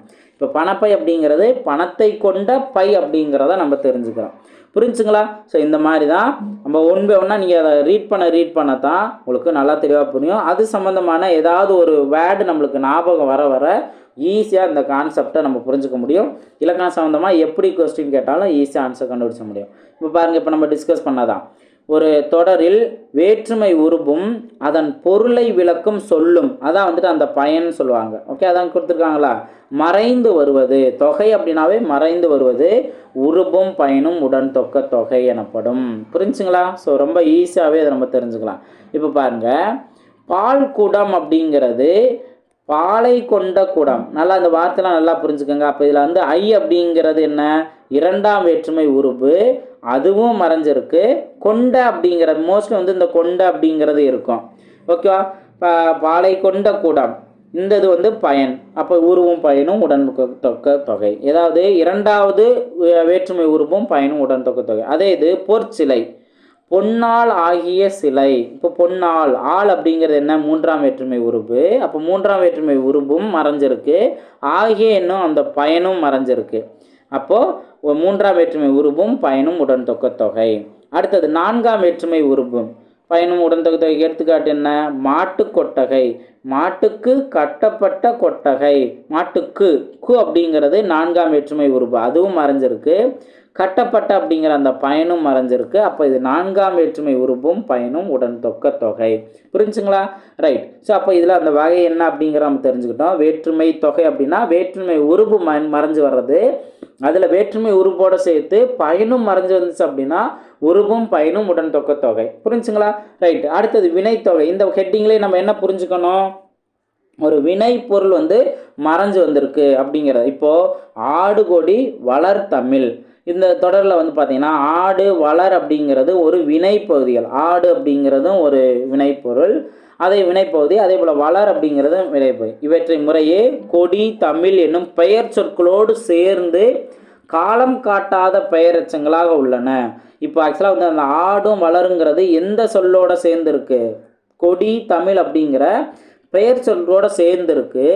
அடுத்து இதிலிருந்து நம்ம எதை தெரிஞ்சுக்க முடியாது, காலத்தை நம்ம தெரிஞ்சுக்க முடியாது. இப்போ ஆடு கொடி வளர் தமிழ், இதில் வந்து காலம் வந்து தெரிஞ்சுக்க முடியாது. இந்த மாதிரி காலம் காட்டும் இடைநிலைகள் தொக்கி உள்ளன. அப்போ இங்கே ஆடு கொடி அப்படின்னா ஆடும் கொடி, ஆடுகின்ற கொடி, ஆடிய கொடி, இந்த மாதிரி அதோட காலம் இருக்குது, ஆனால் அது மறைஞ்சிருக்கா? இந்த மாதிரி காலம் காட்டும் இடைநிலைகள் தொக்கினா என்ன சொல்லியிருக்கோம், மறைஞ்சு அப்படின்னு சொல்லியிருக்கோம். மறைஞ்சு வந்தது அப்படின்னா இதை நம்ம என்ன சொல்லலாம் அப்படின்னா காலம் காட்டும் இடைநிலையும் பெயரச்ச விகுதியும் மறைந்து வரும் பெயரச்சத்தை வினைத்தொகை எனப்படும். இது நல்லா இந்த பாயிண்ட்டை நல்லா புரிஞ்சுக்கணும். பெயரச்சம், ஓகேவா? இப்போ ஆடு அதே போல் வளர் அப்படிங்கிறது ஒரு பெயரச்சம் தானே, ஏன்னா பெயரை கொண்டு தானே முடியுது. கொடி தமிழ் அப்படிங்கிற பெயரை கொண்டு தான் முடியுது. ஆல்ரெடி நம்ம பெயரச்சம்னா என்ன, வினைச்சம்னா என்ன அப்படிங்கிறத நம்ம பார்த்துருக்கோம். ஓகே, ஸோ அதை பார்க்காம நல்லா தெளிவாக பாருங்கள். இப்போ இந்த இதில் நீங்கள் ஆடு வளர் அப்படிங்கிறது காலம் காட்டி இடைநிலையும் மறைஞ்சிருச்சு. இது ஒரு பெயரச்ச விகுதி தானே, இது வந்து ஒரு பெயரச்ச விகுதியும் மறைஞ்சு வந்திருக்கு. இந்த மாதிரி ரெண்டுமே மறைஞ்சு வரதை நம்ம வினைத்தொகை அப்படின்னு நம்ம சொல்கிறோம். ஓகே, டிஃப்ரெண்ட்டாக இருக்கா? பெயரச்சம் சம்மந்தமாக இருக்குது, ஆனால் அதுக்கு பேர் வினைத்தொகை. ஓகேவா? ஸோ பார்த்துக்கணும், நல்லா தெளிவாக நோட் பண்ணுங்கள். ஆடிய கொடி, ஆடுகின்ற கொடி, ஆடும் கொடி எனவும், அடுத்தது வளர்ந்த தமிழ், வளர்கின்ற தமிழ், வளரும் தமிழ் எனும் முக்காலமும் பொருந்தும்படி பொருள் தர்றது தான். இந்த இது காலம் காட்டி இடைநிலையும் மறைஞ்சு வந்திருக்கு, பெயரச்ச விகுதியும் மறைந்து வருது. ஓகேவா? ஆடிய, வளர்ந்த, இந்த மாதிரி வந்து பெயரச்ச விகுதியும் மறைஞ்சு வந்திருக்கா, அதனால இந்த ரெண்டுமே மறைஞ்சு வந்திருக்கு. இதை வந்து ஒரு வினைத்தொகைங்கிறதான, ஏன்னா ஆடு வளர் அப்படிங்கிறது ஒரு வினை எச்சம், அப்போ அது வினைத்தொகை அப்படிங்கிற. அப்போ எப்படிலாம் லிங்க் பண்ணு பாருங்கள். இங்கே பாருங்கள், ஒரு நன்னூலில் ஒரு சூப்பரான ஒரு ரூலே இருக்குது.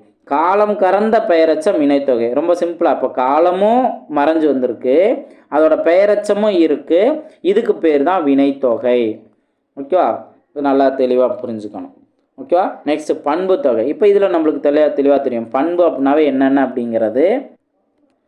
வெண்ணிலவு கருங்குவளை இத்தொடரில் வெண்மை. ஓகே, வெண்ணிலவு அப்படின்னா வெண்மை அப்படிங்கிற ஒரு பண்பு பெயர் இருக்குது. கருங்குவளையில் கருமை என்னும் பண்பு பெயர் இருக்குது. அதே போல் இது வந்து நிலவு குவளை என்னும் பெயர் சொற்களை தழுவி நிற்கின்றன. இப்போ இது வந்து பண்பு பெயரும் இருக்குது, அதே போல் முடிகிறதும் வந்துட்டு என்ன ஒரு பெயர் சொல்லாவே முடிஞ்சிருக்கு. இதிலிருந்து ஆன ஆகிய என்னும் பண்புறுப்புகள் மறைந்து வெண்மையான நிலவு கருமையாகிய குவளை என்னும் பொருள்களை தருகின்றன. அப்போ இதில் என்னென்ன மறைஞ்சிருக்கு, இவ்வாறு பண்பு பெயருக்கும் அது தழுவி நிற்கும் பெயர் சொல்லுக்கும் இடையே ஆன ஆகிய என்னும் பண்புறுப்புகள். அப்போ பண்புறுப்புகள் என்ன சொல்லுவோம், வெண்மையாகிய கருமையான இந்த மாதிரிலாம் நம்ம இந்த ரெண்டையும் நம்ம என்ன சொல்லலாம், பண்புறுப்புகள் சொல்லலாம். இந்த மாதிரி பண்புறுப்புகள் மறைஞ்சு வர்றதை நம்ம என்ன சொல்லலாம், பண்பு தொகைன்னு சொல்லலாம். ஓகேவா. ஸோ அதனால தான் ஒவ்வொரு அந்த எக்ஸாமில் வச்சு நீங்கள் பார்க்கும்போது கம்பேர் பண்ணும்போதும் அழகாக அதுக்கான மீனிங்கை நீங்கள் தெரிஞ்சுக்க முடியும். அப்போ இது என்ன சொல்லலாம், பண்பு தொகை. ஓகேவா. அடுத்து பாருங்கள் இரு பெயரொட்டு பண்பு தொகை. இப்போ இரு பெயரொட்டு பண்பு தொகை அப்படிங்கிறத ரொம்ப சிம்பிளாக நம்ம புரிஞ்சுக்கலாம். பனை மரம் அப்படிங்கிறது, இந்த பனை மரம் அப்படிங்கிறத நம்ம எப்படி சொல்லலாம், பனையாகிய மரம் அப்படிங்கிறது இதோட பொருள். பனையாகிய மரம் அப்படிங்கிறது, இதில் மரம் அப்படிங்கிறது ஒரு பொது பெயர். ஓகே, நம்ம பார்த்துருக்கோம்ல பொதுப்பெயர், காலப்பெயர், அதே போல் சிறப்பு பெயர், இடுகுறி பெயர், பண்பு பெயர், இந்த மாதிரிலாம் நம்ம பார்த்துருக்கோம்ல காரண பெயர் அப்படின்ட்டு. அதில் மரம் அப்படிங்கிறது பொது பெயர், எல்லா மரத்துக்கும் பொதுவானது அந்த மரம் அப்படிங்கிற ஒரு பெயர். அதில் பனை அப்படிங்கிறது என்ன சொல்லுவோம், அந்த பொது பெயர்லேயே சிறப்பானது. இப்போ என்ன ஸ்பெசிஃபிக்காக ஒரு மரத்தை சொல்கிறோமோ அதுக்கு பேர். இப்போ பலா மரம் சொல்லோம்னா அது ஒரு சிறப்பு பெயர் அப்படின்னு சொல்லுவோம். அதே போல் இங்கே பனை என்பது மரத்தினுள் ஒன்றை குறிக்கும் ஒரு சிறப்பு பெயர். அப்போ இங்கே என்ன வந்திருக்கு, பனை மரம் அப்படிங்கிறதுல பொதுப்பெயரும் இங்கே வந்திருக்கு, அதே போல் சிறப்பு பெயரும் இங்கே வந்திருக்கு. அப்போ சிறப்பு பெயர் முன்னும் பொதுப்பெயர் பின்னும் நிற்க இடையில் ஆகிய என்னும் பண்புறுப்பு மறைந்து வருவதை இரு பெயரொட்டு பண்பு தொகை. இப்போ பாருங்க, இதை நல்லா புரிஞ்சுக்கலாம். இரு பெயரொட்டு பண்பு தொகை. ஃபர்ஸ்ட் பண்பு தொகைனா என்ன பண்ணியிருக்கோம், ஆண் ஆகிய அப்படிங்கிற பண்புறுப்பு மறைஞ்சு வந்திருக்கு. இப்போ பனையாகிய மரம் அப்படிங்கிறதுல ஆகிய அப்படிங்கிற ஒரு பண்பு மறைஞ்சு வந்திருக்கா, பண்புறுப்பு, அதனால் பண்பு தொகை. ஆனால் இது ரெண்டுக்கு இடையில பனையும் மரமும் இடையில. அப்போது ஒரு பொது பெயருக்கும் ஒரு சிறப்பு பெயருக்கும் இடையில அதில் எது ஃபஸ்ட்டு வரும், சிறப்பு பெயர் முன்னும் பொது பெயர் பின்னும் வந்து இடையில அந்த பண்புறுப்பு ஆகியங்கிறது மறைஞ்சு வந்திருக்கனால ரெண்டு பெயருக்கு இடையில ஒரு பண்புறுப்பு மறைஞ்சு வந்திருக்கனால அது இரு பெயரொட்டு பண்பு தொகை. புரிஞ்சுங்களா. ஸோ அந்த வார்த்தையை டிஃப்ரெண்ட் ஆங்கில நீங்கள் யோசிக்க ஆல்ரெடி அழகாக ஒரே ஒரு டைம் பார்க்கும்போது உங்களுக்கு கிளியராக புரிஞ்சிடும். ஓகே. அடுத்தது ஓமை தொகை. இன்னும் ஈஸியானதாக இருக்கும். ஓமை தொகை அப்படிங்கிறது இப்போ வந்து மலர் விழி, மலர் போன்ற விழி. இப்போ ஓமை அப்படிங்கிறது போல போன்ற அப்படிங்கலாம் சொல்லுவோம்ல. அப்போ இந்த ஓமை உறுப்பு மறைஞ்சு வந்திருக்கு. மலர் விழி அப்படிங்கிறதுல மலர் போன்ற விழி, இப்போ இது ஓமை தொகை அப்படின்னு சொல்லலாம். மலர் அப்படிங்கிறது ஓமை, விழி அப்படிங்கிறது ஓமேயம், இடையில் போன்ற என உறுப்பு மறைந்து வந்துள்ளது. இவ்வாறு ஓமைக்கும் ஓமேயத்துக்கும் இடையில் ஓமேயம் அப்படிங்கிறது என்ன, ஓமை அப்படிங்கிறதுனா ஒரு பொருளை விளக்குறதுக்கு எதை நம்ம காமிக்கிறோம் அப்படிங்கிறது. இன்னொன்று ஓமேயம் அப்படிங்கிறது எதை நம்ம விளக்கி கூற வர்றோம். விழி அப்படிங்கிறது, அப்போ விழி வந்து எப்படி இருக்குது அப்படி சொல்கிறாங்க, மலர் போல இருக்குது அப்படிங்கிற சொல்கிறாங்க. ஓகே. ஒரு பெண்ணை வர்ணிக்கிறதுல அந்த விழி, பெண்ணோட விழி அப்படிங்கிறது அதான் வந்துட்டு ஓமேயம். இந்த விழிங்கிறது தான் விளக்கி சொல்ல போகிறாங்க, அதை ஒரு அளவுபடுத்தி சொல்ல போகிறாங்க. அதை எதை கம்பேர் பண்ணி சொல்கிறாங்களோ அதுதான் ஓமை. மலரை வச்சு தானே சொல்கிறாங்க. இப்போது மீன் போன்ற கண்கள் அப்படின்னு சொல்லுவாங்க. ஓகே. அப்போது இந்த கண் அப்படிங்கிறது ஓமேயம், மீன் அப்படிங்கிறது ஓமை, இப்படிலாம் நம்ம அதை புரிஞ்சுக்கலாம். ரைட். ஓமைக்கும் ஓமேயத்துக்கு இடையில் போல போன்ற நிகர அன்ன போன்ற உவம உறுப்புகள். அப்போ உவம உறுப்புகள் என்னன்னு தெரிஞ்சுக்கிறோம், போல போன்ற நிகர அன்ன, இதெல்லாம் வந்துட்டு ஓம உறுப்புகள். இது மறைந்து வருது அப்படின்னா ஓமை தொகை அப்படின்னு சொல்லுவோம். ஓகேங்களா. அடுத்தது உம்மை தொகை. ஓமை தொகை வேற, உம்மை தொகை வேற. இப்போ உவமை தொகையில் வந்துட்டு இந்த போல போன்ற நிகர அன்ன இந்த மாதிரி ஓம உறுப்பு மறைஞ்சிருக்கும். அதே இது உம்மை தொகையில் வேற ஒன்றும் இல்லை, இரவு பகல். இதை வந்து நம்ம எப்படி சொல்லலாம்? இரவும் பகலும். நம்ம சொல்கிறோம்ல, அதான் வந்துட்டு உண்மை தொகைன்னு சொல்கிறாங்க. தாய் தந்தை, தாயும் தந்தையும் நம்ம சொல்கிறோம்ல. ஓகே, இந்த மாதிரி அந்த மறைஞ்சு வந்தது அப்படின்னா உண்மை தொகை. இப்போ இரவு பகல் எப்படி இருக்கு? இரவும் பகலும், அந்த மறைஞ்சிருக்கா? இதுதான். அப்போது இதில் சொற்களின் இடையிலும் இறுதியிலும் என்னும் இடைச்சொல் மறைந்து நின்று பொருள் தருகிறது. இவ்வாறு சொற்களுக்கு இடையிலும் இறுதியிலும் என்னும் இடைச்சொல். அப்போ உம்முங்கிறது என்ன? ஒரு இடைச்சொல். இந்த இடைச்சொல் மறைந்து நின்று பொருள் தருவதை உண்மை தொகை. ஓகே, மறைஞ்சுன்னு வந்தாவே தொகை அப்படின்னு சொல்கிறோம். இப்போது அதுவே வெளிப்படையாக வந்துச்சுன்னா என்ன பேர்? ஓகேவா? ஸோ இப்போ இரவு பகல்னு வந்தால் தான் அதுக்கு பேர் உண்மை தொகை. இது வெளிப்படையாக வந்துச்சு அப்படின்னா இரவும் பகலும் வந்தாலும் பசுவும் கன்றும் அந்த மாதிரி வந்து வெளிப்படையாக வந்துச்சு அப்படின்னா அதுக்கு பேர் எண்ணுமை. புரியுங்களா? அந்த மறைஞ்சு வந்தால் உண்மை தொகை, வெளிப்படையாக வந்தால் எண்ணுமை. அது எப்படி இருக்கும்? ஒன்றுக்கு மேற்பட்ட சொற்களில் என்னும் உருபு வெளிப்பட வருவது, ஓகே, மறைந்து வருவது உண்மை தொகை, வெளிப்படையாக வருவது எண்ணுமை. தொகைங்கிற வார்த்தையை நம்ம யூஸ் பண்ணக்கூடாது. ஏன்னா மறைஞ்சு வந்தால் மட்டும்தான் தொகைன்னு நம்ம சொல்லணும். இதுவே வெளிப்படையாக வந்துருச்சு அப்போ அதுக்கு பேர் என்ன பேர்? எண்ணுமை. புரிஞ்சுங்களா? ஸோ சாதாரண அந்த அப்படிங்கிறதுலே எப்படி டிஃப்ரென்ஸ் காமிச்சிருக்காங்க பாருங்கள். அடுத்தது அன்மொழி தொகை. இந்த வார்த்தையை நல்லா நீங்கள் கவனிக்கணும். பொற்றொடி வந்தால், ஓகே, நல்லா சூப்பராக எக்ஸ்பிளைன் பண்ணியிருப்பாங்க பாருங்கள். பொற்றொடி, இப்போ தொடி அப்படின்னா வளையல். ஓகே, இது ஒரு மீனிங், சொல்லும் பொருளும்ல. தொடி அப்படின்னா என்ன அப்படின்னா வளையல். தொடி அப்படின்னா வளையல். இப்போ பாருங்க, பொற்றொடி என்பது பொன்னாலான வளையல். பொற்றொடி அப்படிங்கிறதுக்கே எப்படி ஒரு மீனிங் இருக்கு பாருங்க, பொன்னாலான வளையல். தொடி அப்படின்னா வளையல் பார்த்துட்டா, அப்போ பொற்றொடி அப்படின்னா பொன்னாலான வளையல் என பொருள் தரும். அதே இது இத்தொடர் வந்து இப்போ பொற்றோடியோட முடியலை, வந்தால் அப்படிங்கிறோட வந்திருக்கு. அப்போ எப்படி மீனிங் மாறுதுன்னு பாருங்க. இத்தொடர் வந்தால் என்னும் வினை சொல்லை தழுவி நிற்பதால். இதுக்கு என்ன மீனிங்னா, பொன்னால் ஆகிய வளையலை அணிந்த பெண் வந்தால். அப்போது பொற்றோடி வந்தால் அப்படிங்கிறது ரெண்டே வார்த்தையில் இங்கே சொல்லியிருப்பாங்க. ஆனால் அதுக்கு உண்மையான நல்ல மீனிங் என்ன? விரிவான மீனிங், பொன்னாலாகிய வளையலை அணிந்த பெண் வந்தால். ஏன் வந்துட்டு இந்த வார்த்தை வருது அப்படின்னு பார்த்தீங்கன்னா, வந்தால் அப்படிங்கிறது ஒரு பெண்ணை குறிக்கக்கூடியது. அதனால அந்த பொன்னாலாகிய வளையலை அணிந்த பெண் வந்தால் அப்படிங்கிற சொல்கிறாங்க. ஓகேவா? ஸோ இந்த மாதிரி மீனிங் இருக்குது. அப்போ இதுலேருந்து நம்ம எதெல்லாம் புரிஞ்சுக்கோம் அப்படின்னா, இதில் ஆள் என்னும் மூன்றாம் வேற்றுமை உருபும் ஆகிய என்னும் பயனும் மறைந்து வந்துள்ளது. ஓகே, இதெல்லாம் மறைந்துள்ளது. இப்போது பொன்னாலான ஆள் அப்படிங்கிற ஒரு உறுப்பும் மறைஞ்சு வந்திருக்கு. அதே போல் ஆகிய என்னும் பயனும் மறைஞ்சு வந்திருக்கு. அடுத்து வந்தால் என்னும் சொல்லால் பெண் என்பதையும் குறிப்பிடுவதால் இது மூன்றாம் வேற்றுமையை புறத்து பிறந்த அன்மொழி தொகை அப்படிங்கிறது.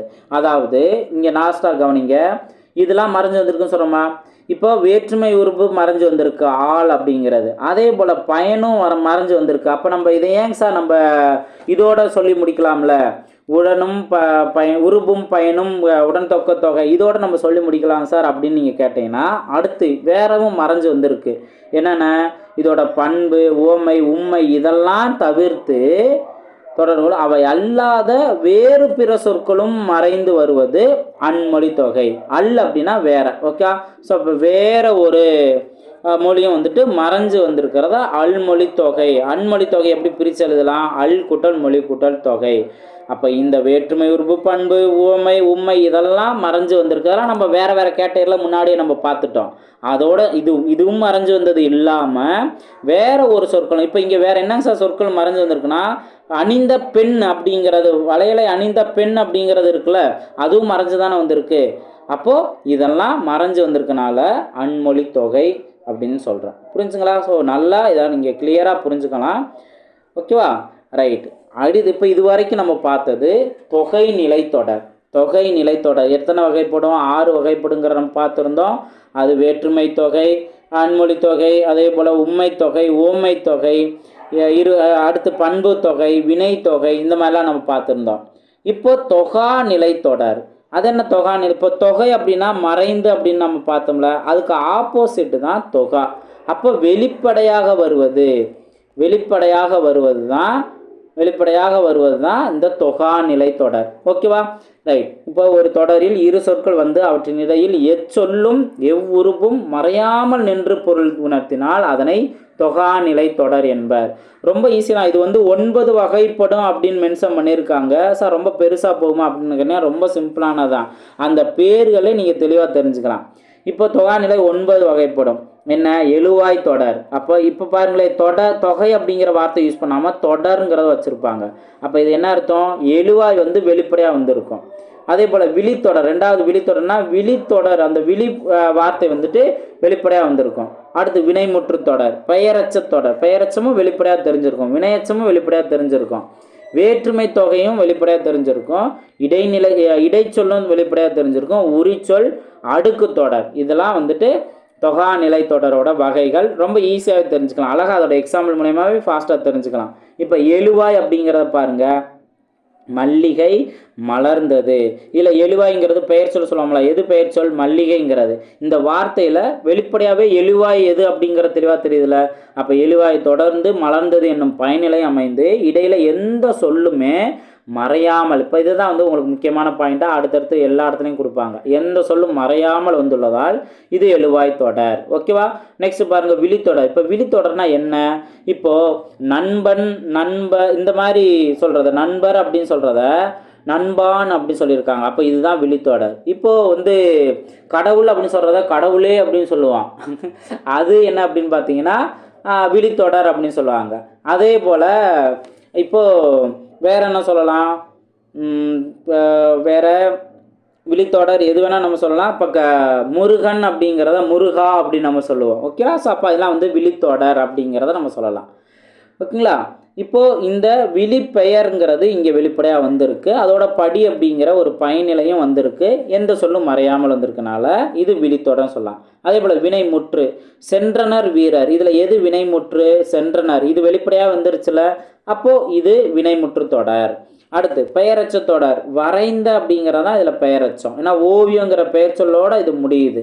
அப்போ இது வரைந்த அப்படிங்கிற பெயரச்சம். இது எந்த வித மறைவுமே இல்லாமல் வெளிப்படையாக வந்திருக்கு. அப்போ இது பெயரச்ச தொடர். அதே போல் வினையச்ச தொடர், இங்கே வார்த்தையில் தேடி படித்தான், எது வினையச்சம்? இந்த தேடி படித்தான், தேடி பார்த்தான், இதெல்லாம் வந்து தேடிங்கிறது வினையச்சம். இது வந்து வெளிப்படையாக வந்திருக்கு. வேற்றுமை தொகாநிலை தொடர். இப்போ வேற்றுமை தொகை தொடர், தொகைநிலை தொடர் இப்படிங்கிறதுக்கும் தொகாநிலை தொடர். இப்போ கவிதை எழுதினான்னு சொன்னால் வேற்றுமை தொகை. ஓகேவா? அதே இது கவிதையை எழுதினார் அப்படின்னு சொன்னாங்கன்னா வேற்றுமை தொகாநிலை தொடர். தொகாநிலைனா வெளிப்படையாக வரும் சொல்கிறோம்னா வேற்றுமை உறுப்பு. இங்கே ஐ அப்படிங்கிற வேற்றுமை உறுப்பு வெளிப்படையாகவே வந்திருக்கு. அதனால இது என்ன சொல்லலாம்? வேற்றுமை தொகாநிலை தொடர். இதே போல் ஒவ்வொரு வேற்றுமை உறுப்பும் வெளிப்படையாக வந்துச்சு அப்படின்னா அதை தொகாநிலை தொடர்னே சொல்லிக்கலாம். அதுவும் ஸ்பெசிஃபிக்காக எத்தனாவது வேற்றுமை உறுப்புன்னு கேட்டால் நம்ம அதுக்கு அப்படி. இப்போ கவிதையை எழுதினா அப்படின்னா 2ஆம் வேற்றுமை தொகாநிலை தொடர் அப்படிங்கிற மாதிரி நம்ம சொல்லிக்கலாம். ஓகேவா? அடுத்து இடைச்சொல். இப்போ மற்று பிற அப்படிங்கிற வார்த்தை, மற்று அப்படிங்கிறது ஒரு இடைச்சொல். அப்போ இந்த இடைச்சொல்லும் இந்த வார்த்தையில் வெளிப்படையாக வந்திருக்கு. அதனால என்ன சொல்லலாம்? இடைநிலை தொடர்னு சொல்லலாம். நெக்ஸ்ட் என்ன? உரிச்சொல் தொடர். உரிச்சொல் என்ன? இந்த சாலை, தவ இந்த மாதிரிலாம் வந்துச்சுன்னா உரிச்சொல். இப்போ இங்கே சாலவும் நன்று அப்படின்னு மென்ஷன் பண்ணியிருக்காங்க. சாலை அப்படிங்கிற உரிச்சொல் வெளிப்படையாக வந்திருக்கு. அதனால் இதை உரிச்சொல் தொடர்னு சொல்லலாம். அடுத்து அடுக்கு தொடர், நன்று நன்று நன்று அப்படின்னு வந்திருக்கு. அப்போது அடுக்கு தொடர் இரட்டை கிளவிக்கு என்ன வித்தியாசம்? அடுக்கு தொடர் வந்து சொல்ல பிரித்து எழுதினாலும் அது பொருள் தரும். இப்போ நன்று நன்றுன்னு சொல்லிக்கிட்டே இருந்தாலும் நன்று அப்படின்னு நம்ம ஒரு வார்த்தையை நம்ம பிரிச்சுட்டாலுமே இது பொருள் தரும். இதுதான் அடுக்கு தொடர். அதே இரட்டை கிளவி அப்படின்னா இப்போ சலசலை அப்படின்னு நம்ம சொல்லியிருப்போம். இந்த சலசலையில் சலை அப்படின்னு நம்ம பிரிச்சுட்டோம் அப்படின்னா பொருள் தராது. அதான் இரட்டை கிளவி அப்படிங்கிறத நம்ம பார்த்துருந்தோம். அப்போ ஒரே சொல் பல முறை அடுக்கி வந்துள்ளதா இது அடுக்கு தொடர் அப்படின்னு சொல்லலாம். ஓகேங்களா? இந்த மாதிரி இலக்கண சம்மந்தமாக ஈஸியாக நம்ம தெரிஞ்சுக்க முடியும். இப்போ பாருங்கள், இந்த இலக்கண பாட்டு தெளிவாக புரிஞ்சுட்டோம் அப்படின்னா இது ஈஸியாக இருக்கும். சொற்களுக்கு இடையே வேற்றுமை உறுப்பு மறைந்து வருவது, வேற்றுமை உறுப்பு மறைந்து வருவது வேற்றுமை தொகை. அதே போல் செம்மரம் எனும் சொல் பண்பு தொகை. செம்மரம், செம்மையான மரம் அப்படின்னு இருக்குல்ல. கண்ணாவா, இந்த கண்ணன் அப்படிங்கிற கண்ணா அப்படின்னு நம்ம சொல்கிறோம்ல, அப்போது விழித்தொடர். ஓகேங்களா? இப்போ பொறுத்து அழகாக அவங்களால மீனிங் புரிஞ்சுக்க முடியும். பாருங்கள், பெயரச்ச தொடர். இதில் பெயரச்ச தொடர், பெயரச்சம் எங்கே இருக்குது? எழுதிய பாடல். ஓகே, பாடல்ங்கிறது ஒரு பெயர் சொல். அப்போ அதில் பெயரச்சது இதுதான் ஃபஸ்ட்டு. அடுத்து வினையச்ச தொடர். வினையச்ச தொடர் அப்படின்னு பார்த்தோம்னா வினை எச்சம் இதில் பாடி முடித்தான். பாடி முடித்தான் அப்படிங்கிறது ஒரு வினை எச்சத்தொடர், இது ரெண்டாவது. அடுத்து வினைமுற்று தொடர். வினைமுற்று தொடருங்கிறது என்ன அப்படின்னா வென்றான் அப்படிங்கிறது வினைமுற்று, அப்போது இது மூணாவது. எழுவாய் தொடர். எழுவாய் அப்படிங்கிறது பாருங்க கார்குழலி படித்தால், எழுவாய்ங்க கார்குழலி, அப்போ இதுதான் நாலாவது. விழித்தொடர் புலவரே, புலவரே அப்படின்னாவே இது விழித்தொடர், அப்போ இது புலவரே வருக தான் விழித்தொடர். அழகாக நம்ம புரிஞ்சுக்க முடியுதா? ஸோ ரொம்ப ரொம்ப ஈஸியாக நம்ம இந்த இலக்கணம் சார்ந்து நம்ம தெரிஞ்சுக்கலாம். ஓகேங்களா? ஸோ இதுதான் இங்கே கொடுத்துருக்காங்க. இப்போ மொழியால் ஆழ்வோம்ல முக்கியமான இன்ஃபர்மேஷன் இது வரைக்கும் நம்ம பார்த்ததும் இங்கே நம்ம தெரிஞ்சுக்கோம். அதுபோக இணை சொற்களை பற்றியும் சொல்லியிருப்பாங்க, அதை நம்ம பார்ப்போம்.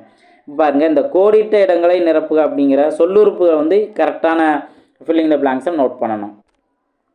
ஃபஸ்ட்டு பாருங்க, இடி டேஸ் மழை வந்தது, இடி உடன் மழை வந்தது. ஸோ உடன் அப்படிங்கிறதான் அது கரெக்டானது. அடுத்து மலர்விழி தேர்வின் டேஸ் ஆயத்தமானால், தேர்வின் பொருட்டு. ஓகே, தேர்வின் பொருட்டு ஆயத்தமானால். அடுத்து அருவி மலையில் டேஸ் விழுந்தது, அருவி மலையில் இருந்து விழுந்தது, இருந்து அப்படிங்கிறதான் அது கரெக்டானது. ஓகே, அடுத்து தமிழை டேஸ் சுவையான மொழி உண்டோ, தமிழை இக்குன்னு இருக்குனாவே அப்போ தமிழை காட்டிலும். ஓகே, ஸோ தமிழை காட்டிலும் சுவையான மொழி உண்டோ. அடுத்து யாழ் தமிழர் டேஸ் இசைக்கருவிகள் ஒன்று, தமிழருடைய இசைக்கருவிகளில் ஒன்று. இதுதான் இந்த சொல்லுறுப்பை இங்கே நம்ம கரெக்டாக நம்ம ஆன்சர் நோட் பண்ணிடலாம். இப்போ அதுக்கு அடுத்தது பாருங்கள், பின்வரும் இசைக்கருவிகளின் பெயர்களை அகர வரிசைப்படுத்துக. ஓகே, ஸோ அகர வரிசை நம்ம படுத்துகிறோம். இதில் ஃபஸ்ட்டு நல்லா கவனிங்க, முதல் எழுத்து எப்படி இருக்குங்கிறத பார்க்கணும். இப்போ முதல் எழுத்து இங்கே பா, தா, கா, பே, உ, உ, தவண்டை, அதை பி, நா, மா, இந்த மாதிரி இருக்குது. ஓகேவா? ஸோ அப்போ முதல் உறுப்புகளில் நம்ம அகர வரிசை பார்க்கணும். இங்கே எல்லாமே வந்துட்டு உயிர்மை எழுத்துக்கள் தானே இருக்குது. அப்போ உயிர்மை எழுத்து அகர வரிசையை நம்ம பயன்படுத்தணும். அதில் ஃபஸ்ட்டு பார்த்தீங்க அப்படின்னா உயிர் எழுத்துக்களும் இருக்குல்ல, உருமி, உடுக்கை, இதெல்லாம் வந்துட்டு உயிர் எழுத்துக்கள் தான். அதில் ஒரே எழுத்து வந்து ரெண்டு இடத்துல வந்திருக்கா. இப்போ நம்ம இந்த மாதிரி இருந்துச்சுன்னா ரெண்டாவது எழுத்தை கவனிக்கணும். இப்போ இங்கே ரூ இருக்குது, இங்கே டூ இருக்குது. இதில் எது ஃபஸ்ட்டு வரணும்? இப்போ டாக் அடுத்ததான் லாஸ்ட்டில் ரா அப்படிங்கிற வரும். அப்போ உடுக்கு அப்படிங்கிறது தான் ஃபஸ்ட்டு வரணும். ஓகே, நல்லா நோட் பண்ணிங்க, நிதானமாக நீங்கள் புரிஞ்சுக்கலாம். அதே போல் உரிமை இதுதான் வந்துட்டு ரெண்டாவது வரணும். இது போக அகர வரிசை ஏதாவது இருக்கா? இனி அகர வரிசை கிடையாது, அதாவது உயிரெழுத்து கிடையாது, உயிர்மை எழுத்துக்கள் தான் இருக்கும். அப்போ ரெண்டு நோட் பண்ணிட்டோம். இனி பார்த்தீங்கன்னா உயிர்மை எழுத்துக்கள்லாம் எது? காங்காச்சா, நம்ம காதனம் ஃபஸ்ட்டு ஸ்டார்ட் பண்ணுவோம். அப்போ கணப்பறை இதுதான் மூணாவது. அதுக்கு அடுத்தது பாருங்கள், இப்போது அதுக்கு அடுத்தது காங்காச்சா, ஞா, டா, தா அப்படின்னு இருக்குது. ஓகே, அப்போ தவண்டை இதுதான் வந்துட்டு நாலாவது வரணும். ஓகேவா? தா அப்படிங்கிறதான். அதுக்கு அடுத்தது இப்போ தாக்கு அப்புறம் தானா பா அப்படிங்கிறது வரும். தான் நா அப்படின்னு இருக்குல்ல, ஸோ அப்போது நாகசுரம் அப்படிங்கிறது இது அஞ்சாவது. தாலே வந்து வேறு என்ன இருக்குது? தவில் அப்படின்னு இருக்கா, அப்போ இது அஞ்சாவது. அதுக்கு அடுத்தது என்ன? வாக்கு அப்புறம் தான் வி வரிசை வரும், அது அஞ்சாவது. நாகசுரம் இது ஆறாவது. அதுக்கு அடுத்தது இப்போ பா வரிசை இருக்குது. பா வரிசையில் படகம் இருக்குது, பேரியால் இருக்குது, பிடில் இருக்குது. அப்போ ஃபஸ்ட்டு படகம் இதுதான் வந்துட்டு ஏழாவது வரணும். அதுக்கு அடுத்தது இப்போ பாப்பா பி, பி வந்துட்டு அதுக்கப்புறம் தான் பே அப்படிலாம் வரும். அப்போது இது எட்டாவது, பிடில் அப்படிங்கிற எட்டாவது. அதுக்கப்புறம் பேரியால் அப்படிங்கிற ஒன்பதாவது. இதுக்கப்புறம் பா, மா, மா மட்டும்தான் இருக்குது, மகுடி அப்படிங்கிறது இது ஒன்பதாவது. புரிஞ்சுங்களா? ஸோ அழகாக அந்த முதல் எழுத்தில் எது பிரியும் அப்படின்னு நம்ம தெரிஞ்சுக்கிறோம். முதல் எழுத்து ஒன்றா வந்துச்சு அப்படின்னா ரெண்டாவது எழுத்தை வச்சு அழகாக அந்த அகர வரிசை எப்படி நம்ம எழுதிடலாம். ஓகேங்களா? ஸோ அடுத்தது இணை சொற்கள். இணை சொற்கள் கவனிங்க. இதில் இணை சொற்கள் அப்படிங்கிறது என்னென்னா, இப்போது தாய் தந்தையை பாராட்டி சீராட்டி வளர்த்தால், இப்போ ஒரே இங்கே மாதிரி பாராட்டி சீராட்டி அப்படிங்கிறது வந்து இணை சொற்கள் அப்படின்னு எடுத்துக்கலாம். இதிலேயே இணை சொற்கள் 3 வகைப்படும். இணை சொற்கள் எத்தனை வகைப்படும்? 3 வகைப்படும். நேரிணை, எதிரிணை, செரி இணை அப்படிங்கிறது ரொம்ப தெளிவாகவே இங்கே சொல்லியிருப்பாங்க. ஒரு பொருளை தரும் ஒரே பொருளை தரும் இணை நேரிணை எனப்படும். இப்போ எக்ஸாம்பிள் பார்த்தீங்கன்னா சீரும் சிறப்பும், பேரும் புகழும். சீரும் சிறப்பும் ஒரே பொருள் தான், பேரும் புகழும் ஒரே பொருள் தான். அதே இது எதிர் பொருளை தரும் இணை எதிரிணை எனப்படும். அது என்ன? இரவு பகல், இரவும் பகலும் எதிரானதானே. அதே போல் உயர்வு தாழ்வு, உயர்வு தாழ்வு இது வந்துட்டு எதிரானது. ஓகேங்களா? அப்போ எதிரிணை பொருளை தருவது எதிரிணை. பொருளின் செறிவை குறித்து வருவன செரி இணை. இப்போ இதில் என்ன பச்சை பசேல் என்று, அப்போ பசுமையானது தான், அதுவே இன்னும் வந்துட்டு ரொம்ப அதிகப்படுத்தி மிகைப்படுத்தி என்ன சொல்கிறோம், பச்சை பசேல் அப்படின்னு சொல்கிறோம். அதே போல் வெள்ளை வெள்ளேர், அதாவது வெண்மையாக இருக்குது, அதை இன்னும் நல்லா பளிச்சுன்னு இருக்கிறத வெள்ளை வெள்ளேர்னு இருக்கு அப்படின்னு சொல்லுவோம்ல. ஸோ இதெல்லாம் வார்த்தையெல்லாம் என்ன, பொருளின் செறிவை குறித்து வருவன செரி இணை, இணை சொற்கள் தான். அதில் என்ன வகை, செரி இணை வகை. ஓகேவா. இப்போ இந்த 3 கேட்டகரியில் தான் இங்கே ஒரு எக்ஸாம்பிள்லாம் கொடுத்துட்டு அதை பிரிங்க அப்படின்னு சொல்லியிருக்காங்க. இப்போ உற்றார் உறவினர் அப்படின்னா நேரிணை. ஓகே, உற்றார் உறவினர் அப்படிங்கிறது நேரிணையில் வரும். இப்போ இது 1வது, இது நான் 2வது, இது 3வது, எதெல்லாம் நேரிணையில் வரும்னு சொல்கிறேன். உற்றார் உறவினர் அப்படிங்கிறதும் நேரிணையில் வரும். அதுக்கப்புறம் பார்த்தோம் அப்படின்னா இப்போ விருப்பு வெறுப்பு, விருப்பு வெறுப்பு இது ஒன்றுக்கு ஒன்று ஆப்போசிட்டு தானே, அப்போ இது எதிரிணை. ஓகேங்களா. அடுத்து காலை மாலை, இதுவும் எதிரெதிரான தானே, இதுவும் எதிரிணை. ஓகே. அடுத்து கண்ணங்கரேல் என்று, அப்போ வெள்ளை வெள்ளையர்னு சொல்கிற மாதிரி கண்ணங்கரேர் என்று, அப்போ இது செரி இணை அப்படிங்கிறது வருமா. ஓகே, இது வந்து செரி இணை கேட்டகரி. ஆடல் பாடல், ஆடல் பாடல் அப்படிங்கிறது நேரிணை. ஓகே. ஸோ எல்லாமே வந்துட்டு ஒரே மீனிங்கில் வரக்கூடியதான், ஒரே பொருளை தரக்கூடியதான், அப்போ இது நேரிணை. வாடி வதங்கி, வாடி வதங்கி, இது பார்த்தோம் அப்படின்னா வாடி போயிருக்காங்க, அது இன்னும் வந்து அதிகப்படுத்தி, இப்போ எரியிற புண்ணில் எண்ணெய் ஊற்றுற மாதிரிங்கிற மாதிரி தானே, வாடி வதங்கி போயிருக்கான் அப்படின்ட்டு, அப்போ இதுவும் செரி இணை கேட்டையில் வரும். அடுத்து பட்டி தொட்டி, பட்டி தொட்டினா நேரிணை கேட்டகரி தான், ஒரே பொருளை வரக்கூடியதான் பட்டி தொட்டிங்கிறது. அடுத்து உள்ளும் புறமும், இது எதிரிணை. உள்ளும்ங்கிறது உட்புறம், புறம்ங்கிறது வெளிப்புறம், அப்போ இது எதிரிணை. மேடு பள்ளம், இதுவும் எதிரிணை. ஓகே, மேடு பள்ளம் இதுவும் எதிரிணை. நட்ட நடுவில், நட்ட நடுவில் அப்படின்னா சென்று போதையாக சொல்கிறோம், அது எக்ஸாக்டாக நட்ட நடுவில் அப்படின்னா செறிவை அதிகப்படுத்துகிறோம், அப்போ இது செரி இணை. புரிஞ்சுங்களா. ஸோ அழகாக நம்ம நேரிணை என்ன, எதிரிணை என்ன, செரி இணை என்ன அப்படிங்கிறத நம்ம கண்டுபிடிச்சிட முடியும். இப்போ இது சம்மந்தமான கேள்வி தான் இருக்குது பாருங்கள். மேலே இருக்கிறத கரெக்டாக பொருந்தணும். சான்றோர் எனப்படுபவர் டேஸலில் சிறந்தவர், அவர் கல்வி கேள்வியில் சிறந்தவர், இதுதான் ஃபஸ்ட்டு வரணும், கல்வி கேள்வியில். அடுத்து ஆற்று வெள்ளம் டேஸ் பாராமல் ஓடியது. ஸோ ஆற்று வெள்ளம் பார்த்தோம்னா மேடு பள்ளம் பாராமல், இதுதான் வந்துட்டு 2வது. ஓகேங்களா. அடுத்து இசை கலைஞர்கள் டேஸ் வேண்டியவர்கள், இசை கலைஞர்கள் பார்த்தோம்னா போற்றி புகழப்பட வேண்டியவர்கள், இதுதான் வந்து 3வது. அடுத்து தமிழ் இலக்கியங்களின் பெருமைக்கு டேஸ் இல்லை. ஸோ தமிழ் இலக்கியங்களின் பெருமைக்கு ஈடு இணை இல்லை, இதுதான் வந்துட்டு 4வது. அதுக்கடுத்து திருவிழாவில் யானை டேஸ் வந்தது. ஸோ யானை வந்து ஆடி அசைந்து வந்தது. ஓகேங்களா. ஸோ இதுதான் வந்து 5வது. ஓகேவா. வாழ்வு தாழ்வுலாம் இங்கே இல்லை. ஓகேவா. அடுத்தது வாங்க. ஸோ இந்த குறுக்கெழுத்து புதிரில் நம்ம ஒவ்வொரு கேள்விக்கும் இது வரைக்கும் நம்ம படித்த இன்ஃபர்மேஷனை நம்ம தெரிஞ்சுக்கலாம். ஓகேவா. இப்போ முதற் கருவி என்று அழைக்கப்படுவது, இப்போ நம்ம முதற் கருவி அப்படிங்கிறத நம்ம என்னன்னு நம்ம பார்த்துருந்தோம்ல, மத்தளம். முதற் அப்படின்னாவே அந்த மூத்தா அப்படிங்கிறதுல மத்தளம் அப்படிங்கிறத நம்ம ஞாபகம் வச்சுக்கலாம்னு சொல்லியிருந்தேன். ஓகே, ஒவ்வொருக்குமே கேள்விக்கு நம்ம ஆன்சர் தெரிஞ்சுக்கலாம். யாழில் இருந்து உருவான பிற்கால கருவி எது அப்படின்னு கேட்டால் வீணை அப்படின்னு நம்ம பார்த்துருந்தோம். ஓகேங்களா. ஸோ வீணை. அதுக்கடுத்தது இயற்கை கருவி, இயற்கை கருவி எது, சங்கு தான் இயற்கை கருவி, நம்ம பார்த்துருந்தோம்ல. ரைட். அடுத்து விலங்கின் உறுப்பை பெயராக கொண்ட கருவி, இதில் வந்து விலங்கின் உறுப்பு வந்து கொம்பு தான் விலங்கோட உறுப்பு. ஓகே. மற்றதெல்லாம் விலங்கோட தோள்கள் அப்படிங்கிறது இருக்குது. ஏன்னா ஆனால் பார்த்தோம் அப்படின்னா விலங்கோட உறுப்பை பேராக கொண்ட கருவி கொம்பு அப்படிங்கிற நம்ம சொல்லலாம். அந்த கொடுத்துருக்க கேள்விக்கு ஸ்பேஸ் எவ்வளோ விட்டுருக்காங்களோ அதை பொறுத்து நம்ம வேறு பேர் எடுத்துக்கலாம். ஓகேங்களா. அடுத்தது பாருங்கள், வட்டமான மணி போன்ற கருவி என்ன, சேகண்டி. சேகண்டி அப்படிங்கிறதான் வட்டமான மணி போன்ற கருவி. அடுத்து 5 வாய்களை கொண்ட கருவிக்கு பேர் என்ன, குடமுலா. குடமுலா. அடுத்து இசைக்கருவிகளை இசைத்து பாடல் பாடுவோர், அதுக்கு பேர் என்ன, பாடல் பாடுவோருக்கு பேர் என்ன, பாணர். ஓகேங்களா, பாணர். ஓகே. அடுத்தது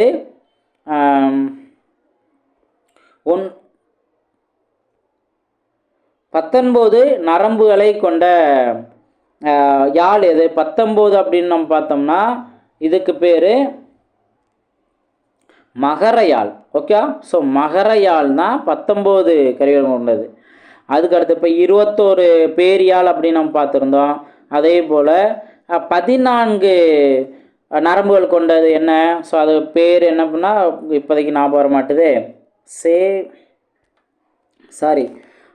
சகோடையாள். ஓகே, ஸோ அதை நான் பார்த்துட்டு தான் நோட் பண்ணேன். ஸோ ஞாபகம் வரல. 21 நரம்புகளை கொண்டது பேரியாழ், 19 நரம்புகளை கொண்ட யாழ் மகரையாழ், 14 நரம்புகளை கொண்டது சகோடையாழ் அப்படிங்கிறத நம்ம பார்த்துருந்தோம். ஓகேங்களா? அடுத்து ஒன்றோடு ஒன்று மோதி இசைக்கப்படுபவை. ஸோ கஞ்ச கருவிகள் அப்படின்னு நம்ம பார்த்துருக்கோம்ல, கஞ்ச கருவிகள் அப்படின்னு நம்ம பார்த்துருந்தோம். ஓகே, ஸோ கஞ்ச கருவிகள் அப்படிங்கிறதா இதுக்கான சரியானது. அடுத்து சிறிய வகை உடுக்கை. சிறிய வகை உடுக்கைக்கு பேர் என்ன? சிறிய வகை உடுக்கை குடுகுடுப்பை. ஓகே, சிறிய வகை உடுக்கை என்ன சொல்லலாம்? குடுகுடுப்பை அப்படின்னு நம்ம சொல்லலாம். அடுத்தது பறை. பறை அப்படிங்கிறது என்ன? ஒரு தோல் கருவி. பறை அப்படிங்கிறது தோல் கருவி. அடுத்து மூங்கிலால் செய்யப்படும் காற்று கருவி புல்லாங்குழல். ஓகே, அந்த குழல் வேய் குழல் அப்படின்னு சொல்லுவோம், அதே போல் புல்லாங்குழல்னு சொல்லுவோம். வீணையில் உள்ள நரம்புகளின் எண்ணிக்கை.